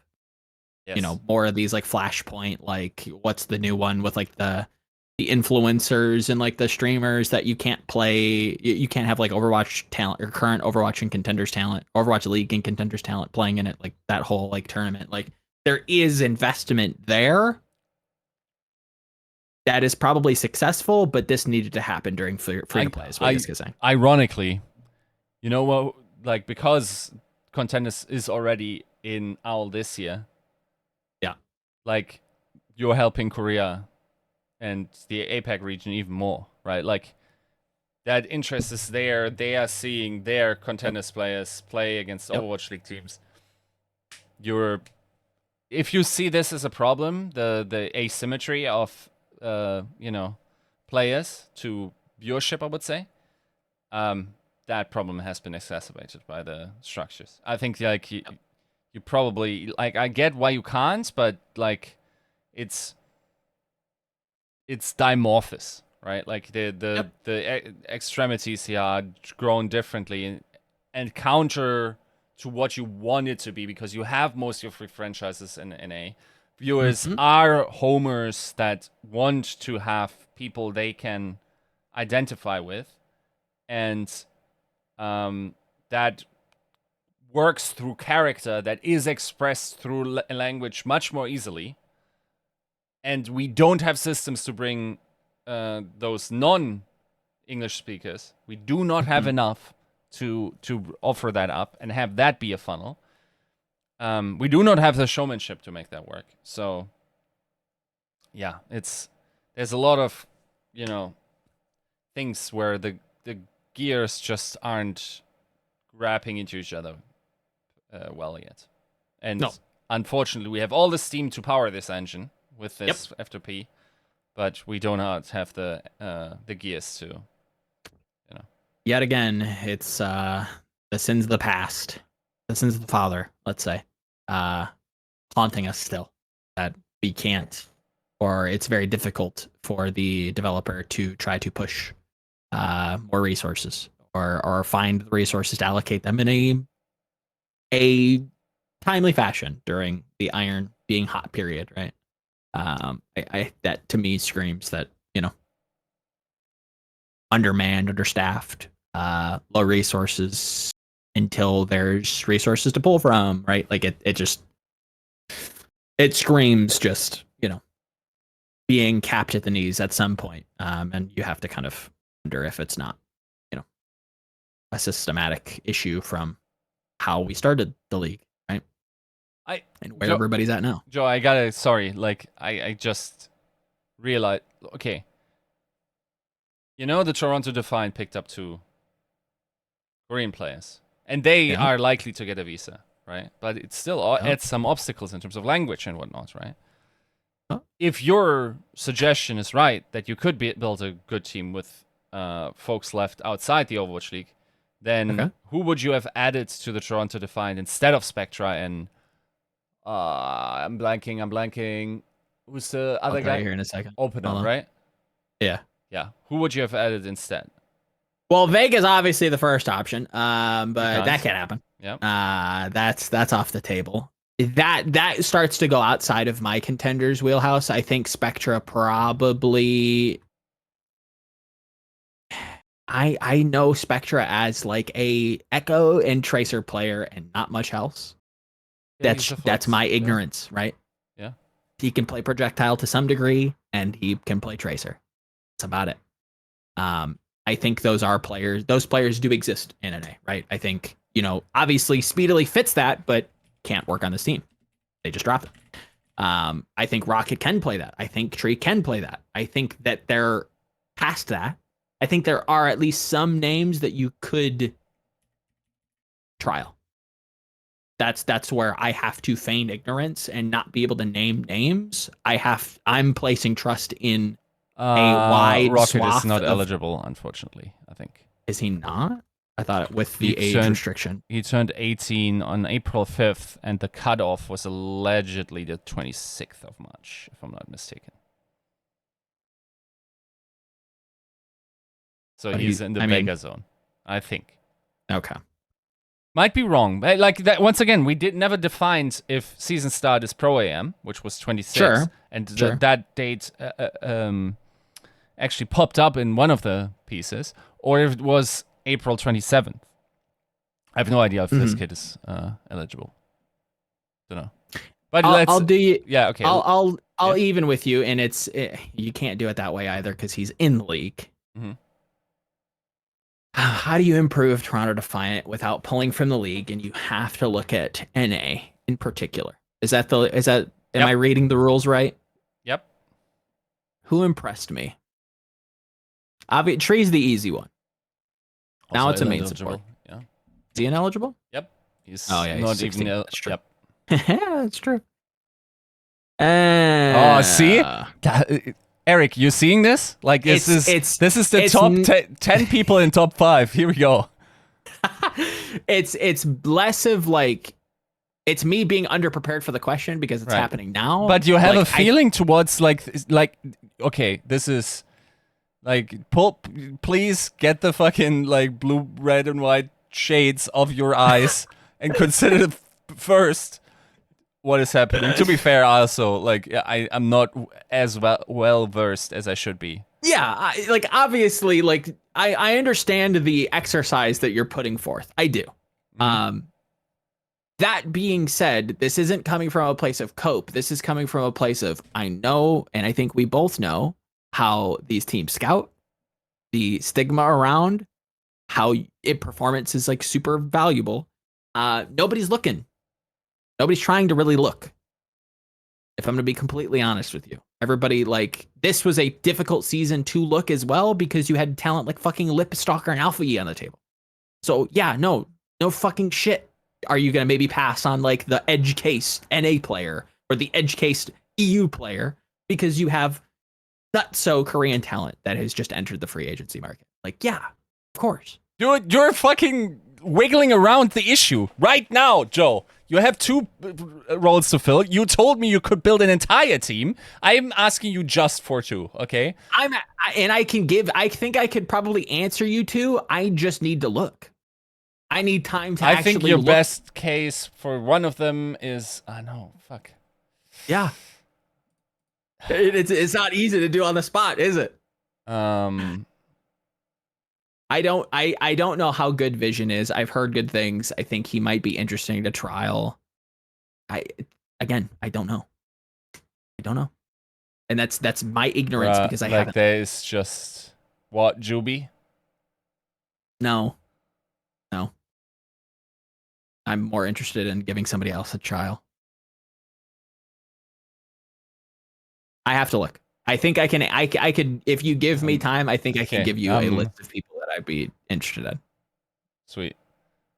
If you, I know that's not a fun answer, but no, like that's fine. Like I agree, but I still think like I'm unlikely to be too wrong in the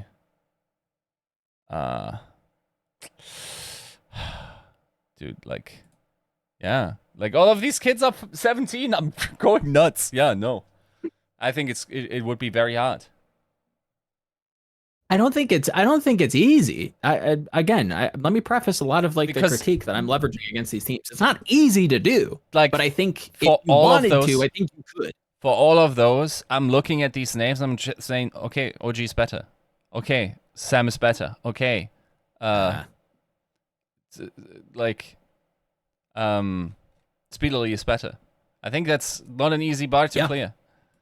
I think the Speedily bar is difficult to clear. Everybody else, I think you probably could. I think you there might be some names that are a little fringe that you genuinely could compete. That's kind of where it's at. The only way that you're really going to know is if you unironically trial the fuck out of them. Like, you really have to look. And it's really hard to look when you have fucking balls talent. Like, again, this offseason was nuts. This offseason was crazy. It wasn't going to happen this season. It has to happen in the season in the future. Like, somebody unironically has to go into the European mines and find who is left and what they actually look like. They have to go up into the mountains and actually look for Bigfoot. Yeah. Maybe he exists. Just saying. Look into it. Check out a YouTube video. I'm just kidding. But no, I unironically think there probably is some untapped talent out there. I think you can probably fill those positions that don't have to be Korean. I think it's an easy solution to just grab some Korean players. I'm going to be straight up. Like, if you will look into the abyss, you will slap away OG's face because that, like, OG is not eligible for this task. And the other thing that will look back at you is Kellex. I was just gonna say Kellex. Like, unfortunately, it's the inevitable truth. And I don't like that too much better. But is it crazy to say it's lateral? Is FD God like at least feasible? Because he was in the preseason. He's not right now. Well, yeah, I guess he is technically right now. I'm not sure if he's an upgrade either. Yeah, I don't know. I think it's lateral, but that's all you're looking for. I'm not necessarily looking to improve. I'm just looking to fill a slot because I don't think the team really needs upgrades. They just need to fucking get on the same page. I don't think Defiant's like problem was that they didn't meet mechanical checks. A team that are very good friends need to be on the same page. Were they? Do they need to hate each other? I don't know. Oh, Joe's like now. Get on this kid, okay? He's saying you hate each other. I did not say that. You have blood feuds. I think, yeah, it's blood sport out there. You guys are fucking at your throats. No, I think there was a lot of community sentiment that I bought into. I'll take that out. That I bought into, that this team played together and they probably should be able to, get the boys back together and perform well. And if think whatever you want to think, if I say that, the market also said that as well. The market also was interested in signing these teams wholesale, or this team wholesale, because of the hype around them. Did it pay off? No. Do I think it's because they were bad players? Probably not. I think that's probably one of the lowest on the rungs of what actually happened. I don't think all these players are just hot garbage. I think things change, and the way that it came together, if that makes sense, like a lot of the stuff, from analysts orbiting the league, it's like, okay, well, they don't have like a set tracer player, which is true. Like every week, it's just a new tracer player coming in.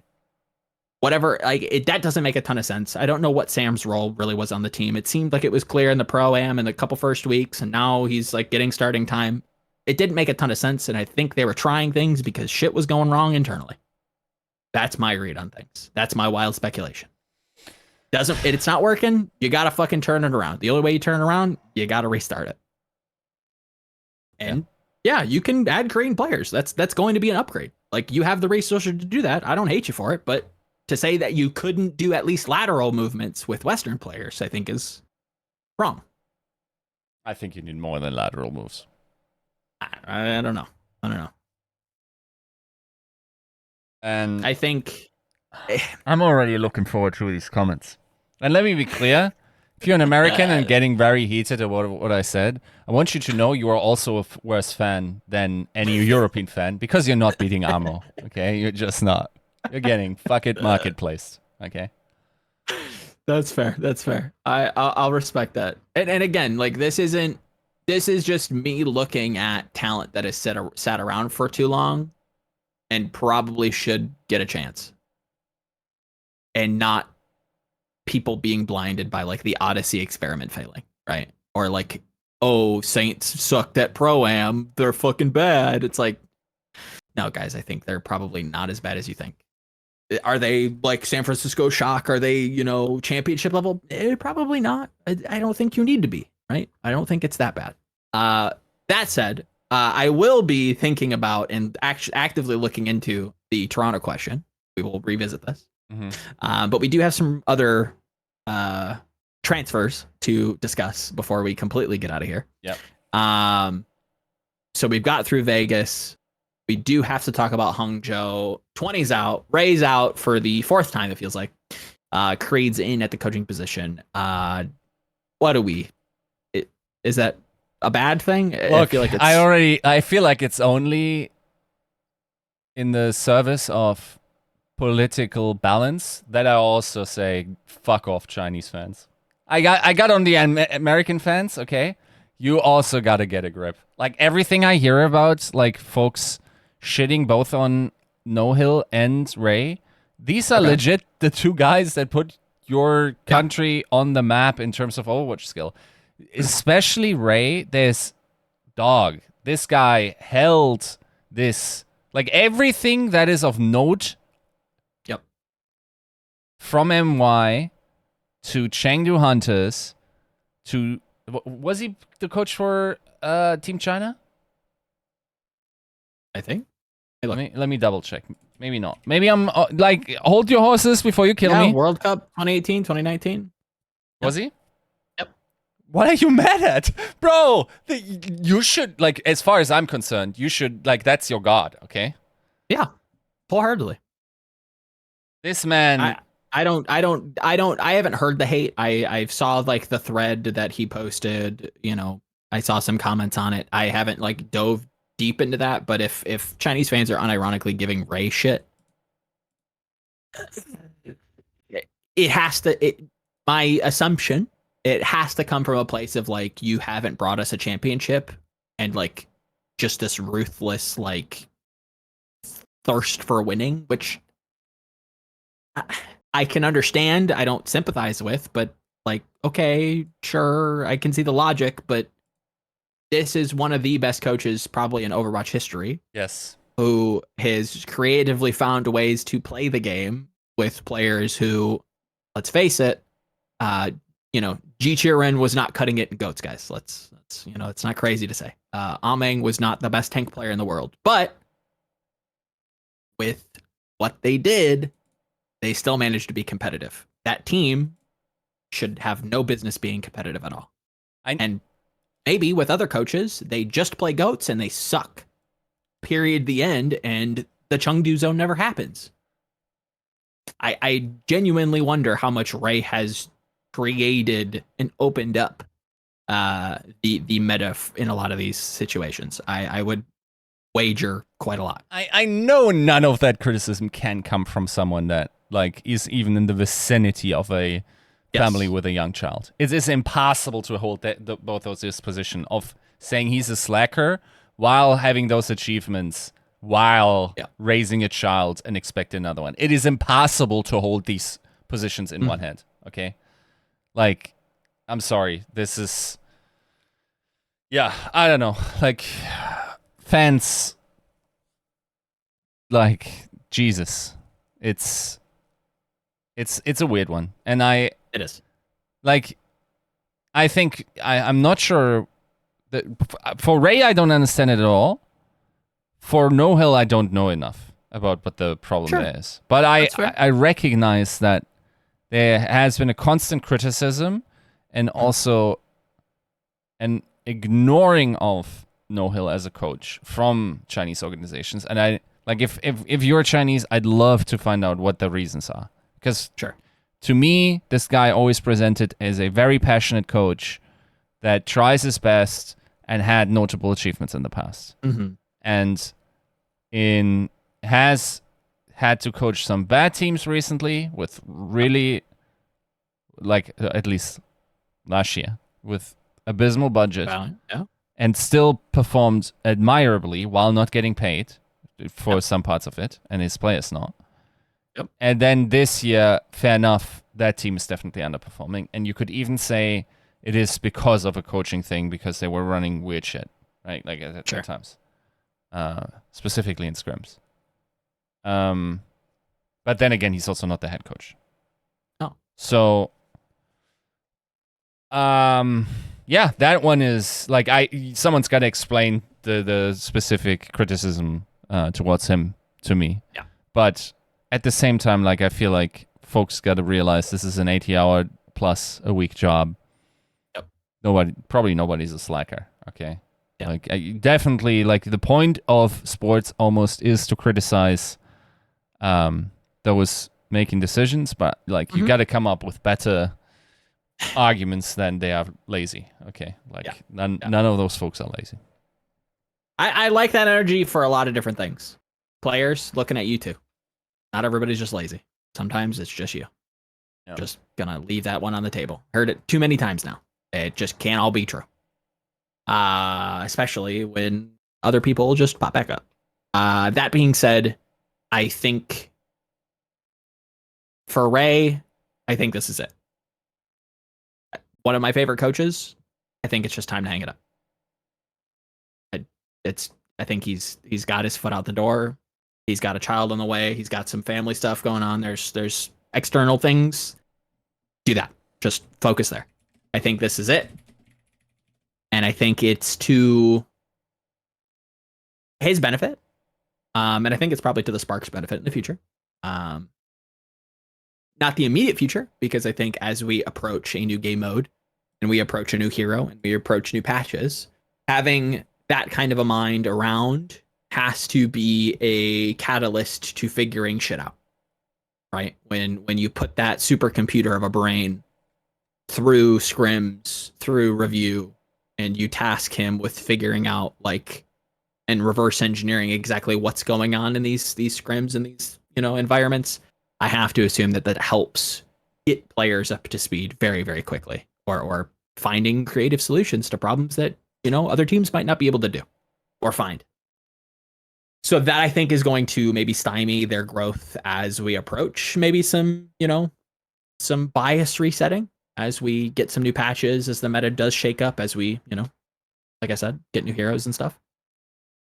But again, wish him well. Again, I think a legend of the game should not hang his hat low, if that makes sense. I think performed pretty admirably in the midseason, only APAC team to score a win. And did so, with a roster that I think, showcases the power of Chinese talent. So no shame there at all. I think he goes out on a solid, maybe not a high note, but good enough, I'd say. But to say that this maybe it doesn't help Spark in the short term, it definitely hinders them. I don't think Creed is a bad coach by any stretch of the imagination, but I couldn't tell you what, his claim to fame is. Obviously, he's been around the space for a long time. I think he, if memory serves, played under Ray on MY, and is coached on, I think, Shanghai and, under Ray in the past. So I think he's well equipped to handle a team and to manage them, and probably is like a strong enough strategic mind. But to lose like a caliber of talent like Ray is probably a detriment. 20 being 20 being out, formerly Ninja for anybody who at least remembers that name. Yeah, that doesn't shock me. When it's difficult to return after a year hiatus, and it just didn't make sense, didn't work out. And it probably wouldn't have worked out as we venture into some gambles where maybe he actually had to be called upon quite consistently. I suspect that they'll probably be on the market pretty quickly, trying to add an addition to play under Gusha, because let's face it, he can play Winston, and that's all I really wanted to see him play, to be honest. Anything else? Not so good. I think his wrecking ball maybe is tolerable, but if we're shooting for like super competitive, like if we want to see Shy and Leave in high stakes matches in the playoffs, maybe challenging for a title, we're gonna need to hit that meta gamble. We're gonna need players to be able to do that. So I think Spark will probably be turning around with some. I would suspect another roster announcement to fill out that flex tank position in the coming weeks ahead of the summer start. Any final thoughts with the Spark? I just looked it up, Joe. Like, did you know that, at least according to Wikipedia, Ray was a League of Legends player? That's probably something you Bitch, knew. I knew that. But did you know he played with Uzi? No, I didn't. Allegedly in LPL spring 2014. Yeah, I knew he played. Maybe I did know that. It's been so long since I wrote that like big feature on him. But that was super interesting to know that like he actually predates, a lot of like he was kind of early in Chinese LOL. Yeah. Apparently like was okay there. I tried to get in touch with some people, from that era of League of Legends. They didn't really have much to say. Again, it's fucking like 10 years ago at this point, so I don't blame anybody. So yeah, no, he's been around the block, and I can't blame him for wanting to go fucking have a family and have a life. Like he's been at this for fucking years. So I don't blame you. Yeah. But just hang your hat on that career. It's been a fucking ride. You've done legendary work. Be proud of that. I think there's nothing to be shameful about. Ray is a legend of the game. Period. The end. I'll die on that hill. Yeah. Top 5 coach in my opinion. I know that will probably catch some eyes, but I do believe that. Boston, quickly. Dongsu's out. Yeah. We've heard some good stuff about the replacement, MobyDik. Yep. Dick is in. I've liked what I've heard with MobyDik. Why, Joe? Why? He's dead. I killed him. He's Dude, gone. like, why? You got it. Like, you run into, like, I'm high on Molly, and now Dick is in, dude. Like, that was purposeful. High on Molly was a complete accident. That one did not pass. That one slipped through the filters. I didn't even bother to check the passport. That one just entered the country free reign. MobyDik, that was on purpose. That was a punchline setup. Okay. Promise you. Nice. Yeah, no, we've heard good things about MobyDik in the past. We've had a lot of people, friends of the show, comment on, how, probably a head coach in the future for a team. Whether or not he can, rally the veterans and the former champions remains to be seen. But again, yeah, somebody who I think probably deserves a head coaching position, and somebody who I trust with the Boston Uprising moving forward. I've heard nothing but good things, so no reason to question it. Yiska? Yeah. I only heard positive things about MobyDik. I think from his strength, he also really fits what the team needs, in my mind. So I actually expect a lot, because if folks remember, he actually did the impossible, Joe. He's actually a wizard. People don't know that about him. They should. But he got the Toronto Defiant to finish top 3 at their own homestand against and only going after the eventual 2 finalists in Dallas and Shock, right? That's pretty crazy, especially with like That's crazy with that season entirely, right? Like when you look at that roster and you look at all like the logistics where I think that season they had to have like players housed in Dallas for a time, and there's all kinds of, he said, she said stuff going on. You've got weird roster shuffles and Hotbo's playing Zarya. It's like, what the fuck's going on? Yeah. Yeah, all of this was wild, and somehow he still pulled one out of the hat. So I'm looking forward to this because, like, let's be honest, this team, all it needs to do is hold together. Yeah.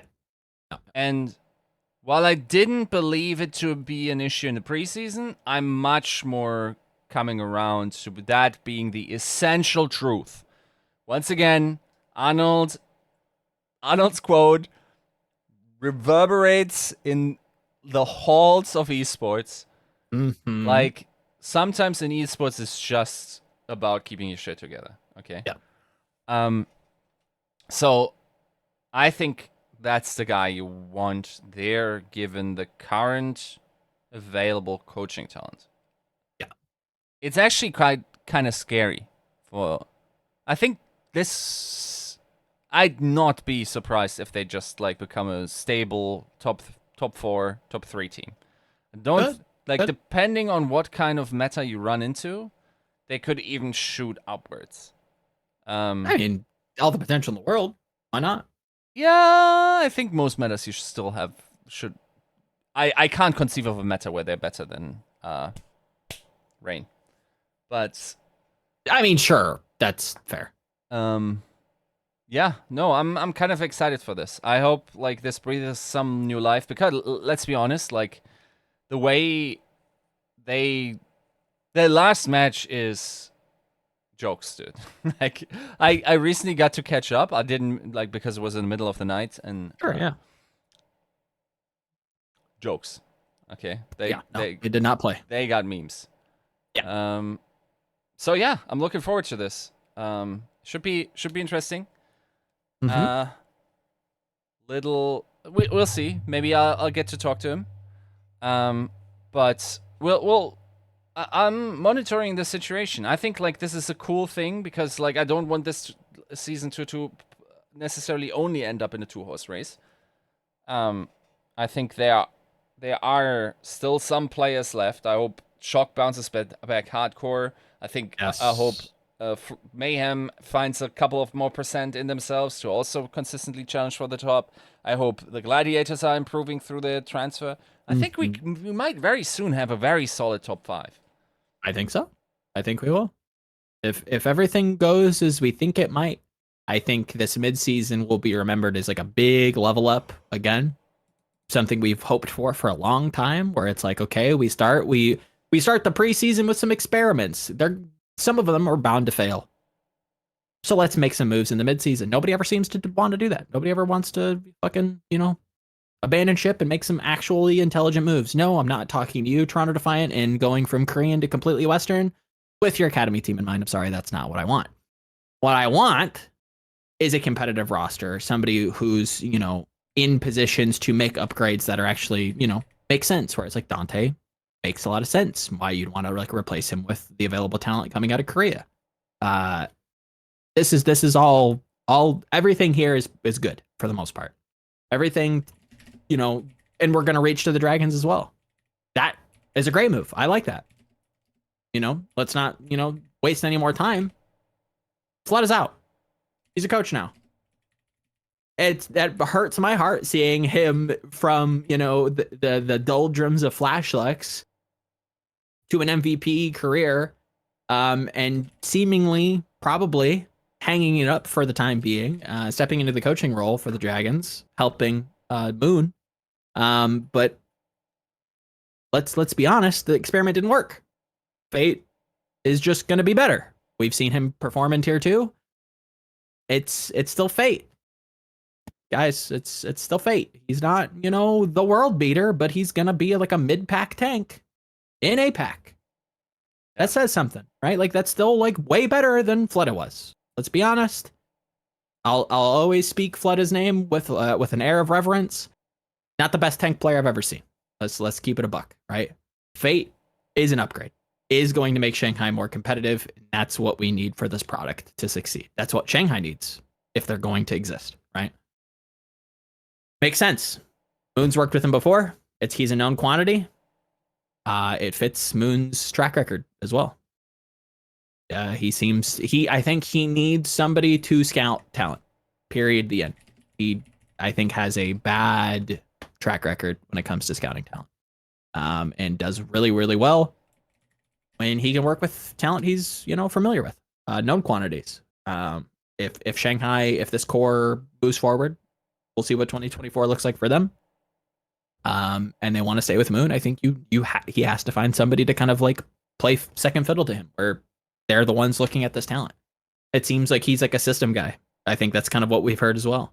He's a culture guy. He's, establishing a good environment. He's not the person I want leading strategic discussions. He's probably not the person who I want to lead scouting efforts. I think you need other people to do that. And if that's Fleta, great, awesome. Maybe he's a talent magnet and can fucking find him out there. He rose through the ranks. Maybe he can find him, right? I don't know. But this is an upgrade. Period. The end. Yiska, what do you think? Agreed. Yeah, should have probably also happened sooner. Should have probably never happened. Like I feel like this is like just a passion elongation thing in service of someone that you celebrated many victories with, and I think that's not the type of loyalty is not the business of an esports coach. Okay. Nope. That's not what you're here for. Nope. Honestly, like more so than on Fleta's legacy, this reflects badly on Moon's. No, 100% it does. This 100%. Entire season does, right? Yep. And I think the immediate rebuttal is, oh well, like think of like the Netty situation and they don't have the resources. I get it. Trust me. That's factoring into the equation well. This screams, I know my player. I think they're the fucking bee's knees. I'm fucking high on my own farts, and I think they can play tank. I'm sorry, they can't. Just can't. You gotta go find a tank player to play tank. I know that sounds crazy. It's wild. And I like Fleta. You can check his Wikipedia. I've written a fucking biography at this point on this kid.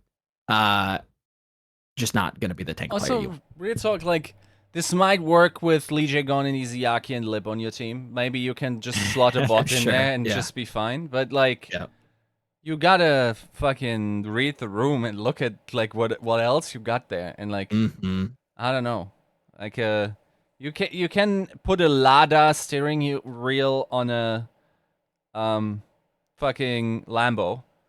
But like as soon as you're changing out the tires also from the Lada, like that shit isn't driving anymore. I'm sorry. Yeah. Right? Like yeah, I don't know.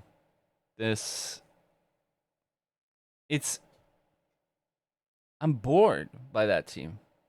Yeah. It was a boring offseason for them.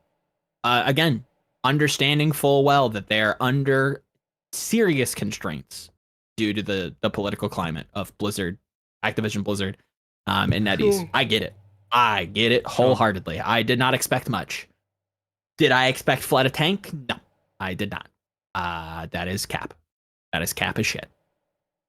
Dude, as the kids say. Is this just no way, like, that he was the strongest tank in Trials? No, I'm sorry. I don't believe so that. much I do more, not believe it. Like, this team could even improve just picking up the players that Vegas Eternal. Yeah. Fuck. Yeah, you signed to you today. I can promise you that this kid was doing well in those qualifiers. Him and Marvel looked like the two leading tanks in those qualifiers. The only way that Fleta was the top tank in those trials is if you only trialed Fleta. So crazy to go from winning the league. Like the whiplash of this team is nasty. Like it's just a nasty award, dude. Like from 0-42 to winning a stage, winning a season to now losing to contenders teams is crazy. And I think we not to get real meta, but to speak to Shanghai's story, I think if we were to create an esports time capsule with like some of the narratives of the Overwatch League, bro, we have some fucking hitters. That is just a weird story that like anybody's going to be interested in. Like 10 years down the road, when fucking new journalist Jones comes in and looks at esports history and looks at the Overwatch ecosystem just as a whole and looks at like the Shanghai Dragons. That's bonkers. That's nuts. That's nutty. Yeah. No, somebody's gonna make a crazy fun documentary and teach the new crowd of people about this game, and it's gonna hit more than it hits now. Dude, there's a guy I saw. Like I'm currently, my brain is fucked from YouTube shorts. Okay, but I saw a YouTube short where a guy took a like a fucking, was it Cheerios? No, it was Doritos. I think Doritos. Put them in epoxy, okay, so like clear material, then build a sarcophagus that's airtight around it, hear about that. Put it on wires, had like imprints on it, like outlining, so in 10,000 years, if the future civilization opens that up and goes like, what the fuck, why would anyone do that? That is so weird, I don't understand this civilization. If you put like, if you just like laminate the story of the Shanghai Dragons and sneak that into the esophagus, I'm sorry, the Doritos are losing in weirdness. Oh yeah, 100%. It doesn't make like sports sense. Makes no sense. The up, the downs, where they are now, like it like if you want like a weird whiplash, go study the history of a Pop-Tart. Bro, that's a weird one. Dude, like, it's like, looking at this team right now is like saying, and then in the last year of his career, Cristiano Ronaldo became a goalkeeper. That is the equivalent, right? Yep. Fucking MVP, Ballon d'Or motherfucker in striker DPS position. Fleta switches to tank. Okay. Yeah. And oh boy. And they thought he was the best goalkeeper. They trialed all the goalkeepers. No, Ronaldo's the best goalkeeper. This is so crazy. This is so crazy. It's nasty. It's nasty what it is. Disgusting. Dude, it's our clown fiesta. That will forever sit unwritten in my Google Docs because God help my motivation. It's our clown fiesta and you're not going to bully it. It's our favorite little fucking shit sandwich. Who did they lose against again in the qualifiers? Let's see. Dreamers? No, Shanghai Dragons. Simprissa? Did they? Oh, wait, you might be right. So I'm not sure. I'm guessing at this point. Spring stage, no. So they lost to you too. That's expected. Not shocking, yeah. Before that, they lost to Simprissa. They lost to Simprissa. Period. The end. 3-2. It was already surprising that they scored 2 maps. That was already kind of impressive. And then they got banged out 3-0 by O2. Like, yeah, that's not crazy. They looked bad, and those contenders teams were fucking hitters. They were coming for heads. Dude, like this, it's like the former Vegas Eternal assistant coach says, guys, let's come together and form an Overwatch League team. We're going to beat the Season 4 undefeated, like unquestionably best team, maybe the best team of all time, in a fucking knockout stage game. It is nuts. This is crazy shit. Nasty shit. MobyDik was a fucking homie too. Yeah. Got a chance to talk to him a little bit. Super nice guy. That's nice. Very good English as well. Happy to see him doing well, and happy to see people like fucking. I don't know if we're gonna get an entire segment for them, but this Washington edition, we heard it in the preseason. That's why I reached out to a lot of these people. Donghun, he's that guy. He's a game out, right? He's him. Yeah. He's him. You want to if you don't believe Hurix, because he was the person that we talked to who turned us on to him in the preseason when we were interviewing the contenders, commentators. He was very high on his mechanical prowess. That we have ways to track those statistics from, the contenders teams that played in the Overwatch League. Dongsun's up there. He's a gamer. He's gonna frag. I'll also say like missing the flex for Dreamers. Mm-hmm. He's in the Vega boat where he's ineligible due to the rule adjustment. That guy also had interest from teams. Interesting. Okay, so like if that didn't change, he could have also been signed. So yeah, Dreamers, sweet team. I mean, that's another just oddity team. Like if you go back and you look at like their road to qualification, they probably shouldn't have made it. Period. The end. Like the way that they qualified to play in the qualifier to play in the Overwatch League was because Miro's team, yes, that Miro, made an emergency roster move, which looked like it was based on like, he said, she said, locker room stuff. They had to play with an emergency sub. Dreamers wins against SLT, who they lost to in the qualifiers for the playoffs to the qualifier. I know it's Overwatch, baby. And now they make the fucking crazy Cinderella run and almost make it to a LAN. That's crazy. That's nuts. Yeah. That is the dream. Yep. Yeah. We have to celebrate that stuff. That has to be content. It has to. Like that is content worthy. It doesn't get better than that. Yeah. Yeah, no. I agree. You can't beat that with a stick. And the fact that like I still have yet to see anything from the league on that front, I get it. Maybe you're understaffed. If you're hearing this, maybe I'm not hating on you. I don't know. But we got to do better. We got to do better on that front. And that's like a whole nother topic that we do not have time for. But midseason, we got a big shuffle. Most of this shit is an improvement. Titans, we will get to them once we learn more about how they move forward. That is not that is not waving away what had happened. I think the official statement is what we'll kind of stand behind, but we do not have time to discuss the entirety of that. Don't fuck around and find out. Don't do bad shit. Mm-hmm. Period. The end. I really don't know what else to say there. But we will get into that once we, figure out what the rest of this offseason shuffle looks like. We have a ton of time today, but we will talk about it. Don't you worry. There are still some roster moves to be announced, right? Yeah, 100%. I mean, you have to assume. Hunting. Yeah. Yep. I mean, Shock's probably out there moving, so Sure. we will be getting to all this extra shit. So don't you worry. Any final thoughts? Thing to plug. You've been moving. Well, I'm looking forward to interviewing some of those main characters of this transfer situation. Mm-hmm. So, I'm going to talk to Chris tomorrow night, Christopher. Okay. They have some rumors. Maybe I'll pick and prod a little bit at that. I'm looking to.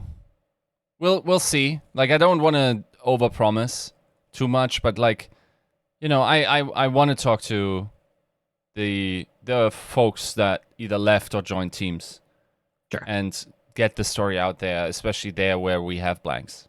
Okay, and we'll see how it goes forward. Yeah, expect that. Do you have something cooking? I'm gonna keep it a buck now. I've taken the midseason to kind of chill. I got to do some like news SEO stuff for some other people, probably tomorrow. And then I'd like to kind of reach out and talk to some people. Interview wise, I think I'll probably spin that back up. I once again, I think hopefully by the time you hear this, or eventually in the near future, I wrote something for Smurf as a story, as somebody who has been in the game for 5+ years at this point. We saw him at the midseason. We've seen him, with the best teams in the world. How much longer can he do this? Was the midseason, a telltale sign that maybe, he's not a superstar moving forward? Is that okay? We'll have to figure that out. Spoiler, he's probably still a safe bet, guys. Is he a world beater these days? It's tough to tell. Tough to tell. The stats don't look fantastic, but maybe that's just the meta. I don't know. But people age. People got to say goodbye sometimes. Fleta's now a coach. Weirdly enough, Ray's gone for the 4th time. Yeah. Which is understandable. Again, there's no shade to him. People have to move on. Is it time to start wondering where Smurf goes next? Something to chew on. Something to maybe get a little sad about. Yeah, I don't know. We'll figure it out. I think the stories in this game are too good not to tell. So if the league isn't going to do it, fuck it. We ball, as the kids say. So sure, we'll figure that out.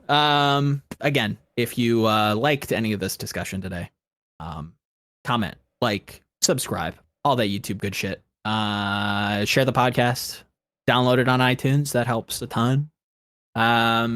Again, it's for free. Doesn't cost any money. You don't have to support us monetarily. Just, tag a friend, share it with a colleague.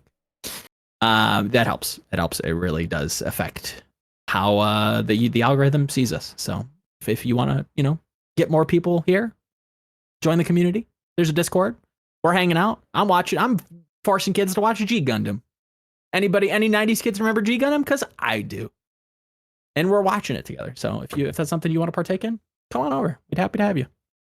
There's been some new names I've seen kicking around, so that's always fun. While Yiska waits for a Tarkov wipe, and I think we both wait for a Diablo.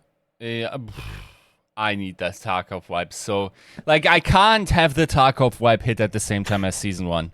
That would be torturous. Sure. I don't think it will. I think you'll probably have a good chunk of Season 1 of Diablo 4 to kind of chew on.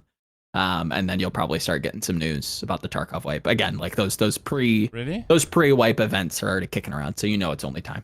It's only Season 1 is 3 weeks out, right? For yes. I think we're probably going to get some info for Tarkov very, very soon. Okay. A couple of weeks. I think we're probably still a month or two out of the servers actually wiping. So I think you're safe. Well, that would mean in 3 weeks is Season 1 start for Diablo, and then in 4 weeks or more the wipe. So I only have 1 week off Season 1. Yeah, probably. Oh my god. Be my guess. You get a good taste of Diablo. You have that on the back burner. You've got your build mostly there. You're 70 plus. You're running Nightmare Dungeons. What's more to do? Okay, Tarkov. It's a good chain. I think that's. I might actually be degenerate enough to try to take time off. If my to be fair, my July is crazy packed, so maybe not. We'll see. Again, if you wanna dabble with those games, we're always hanging out on Discord, so come say hi. There's links out there, and if there isn't, hit me up. I'll hit you up with one. That's gonna be it for us today. I said this was gonna be a quick one because Yiska seemed tired. Here we are, 3 hours later. Yep, it's 3 a.m., Joe. I'm going to die tomorrow. We are going to bed. We are gone. Thank you for 303. We will see you in 304 with hopefully more roster moves. Probably more roster moves. So see you then. Peace.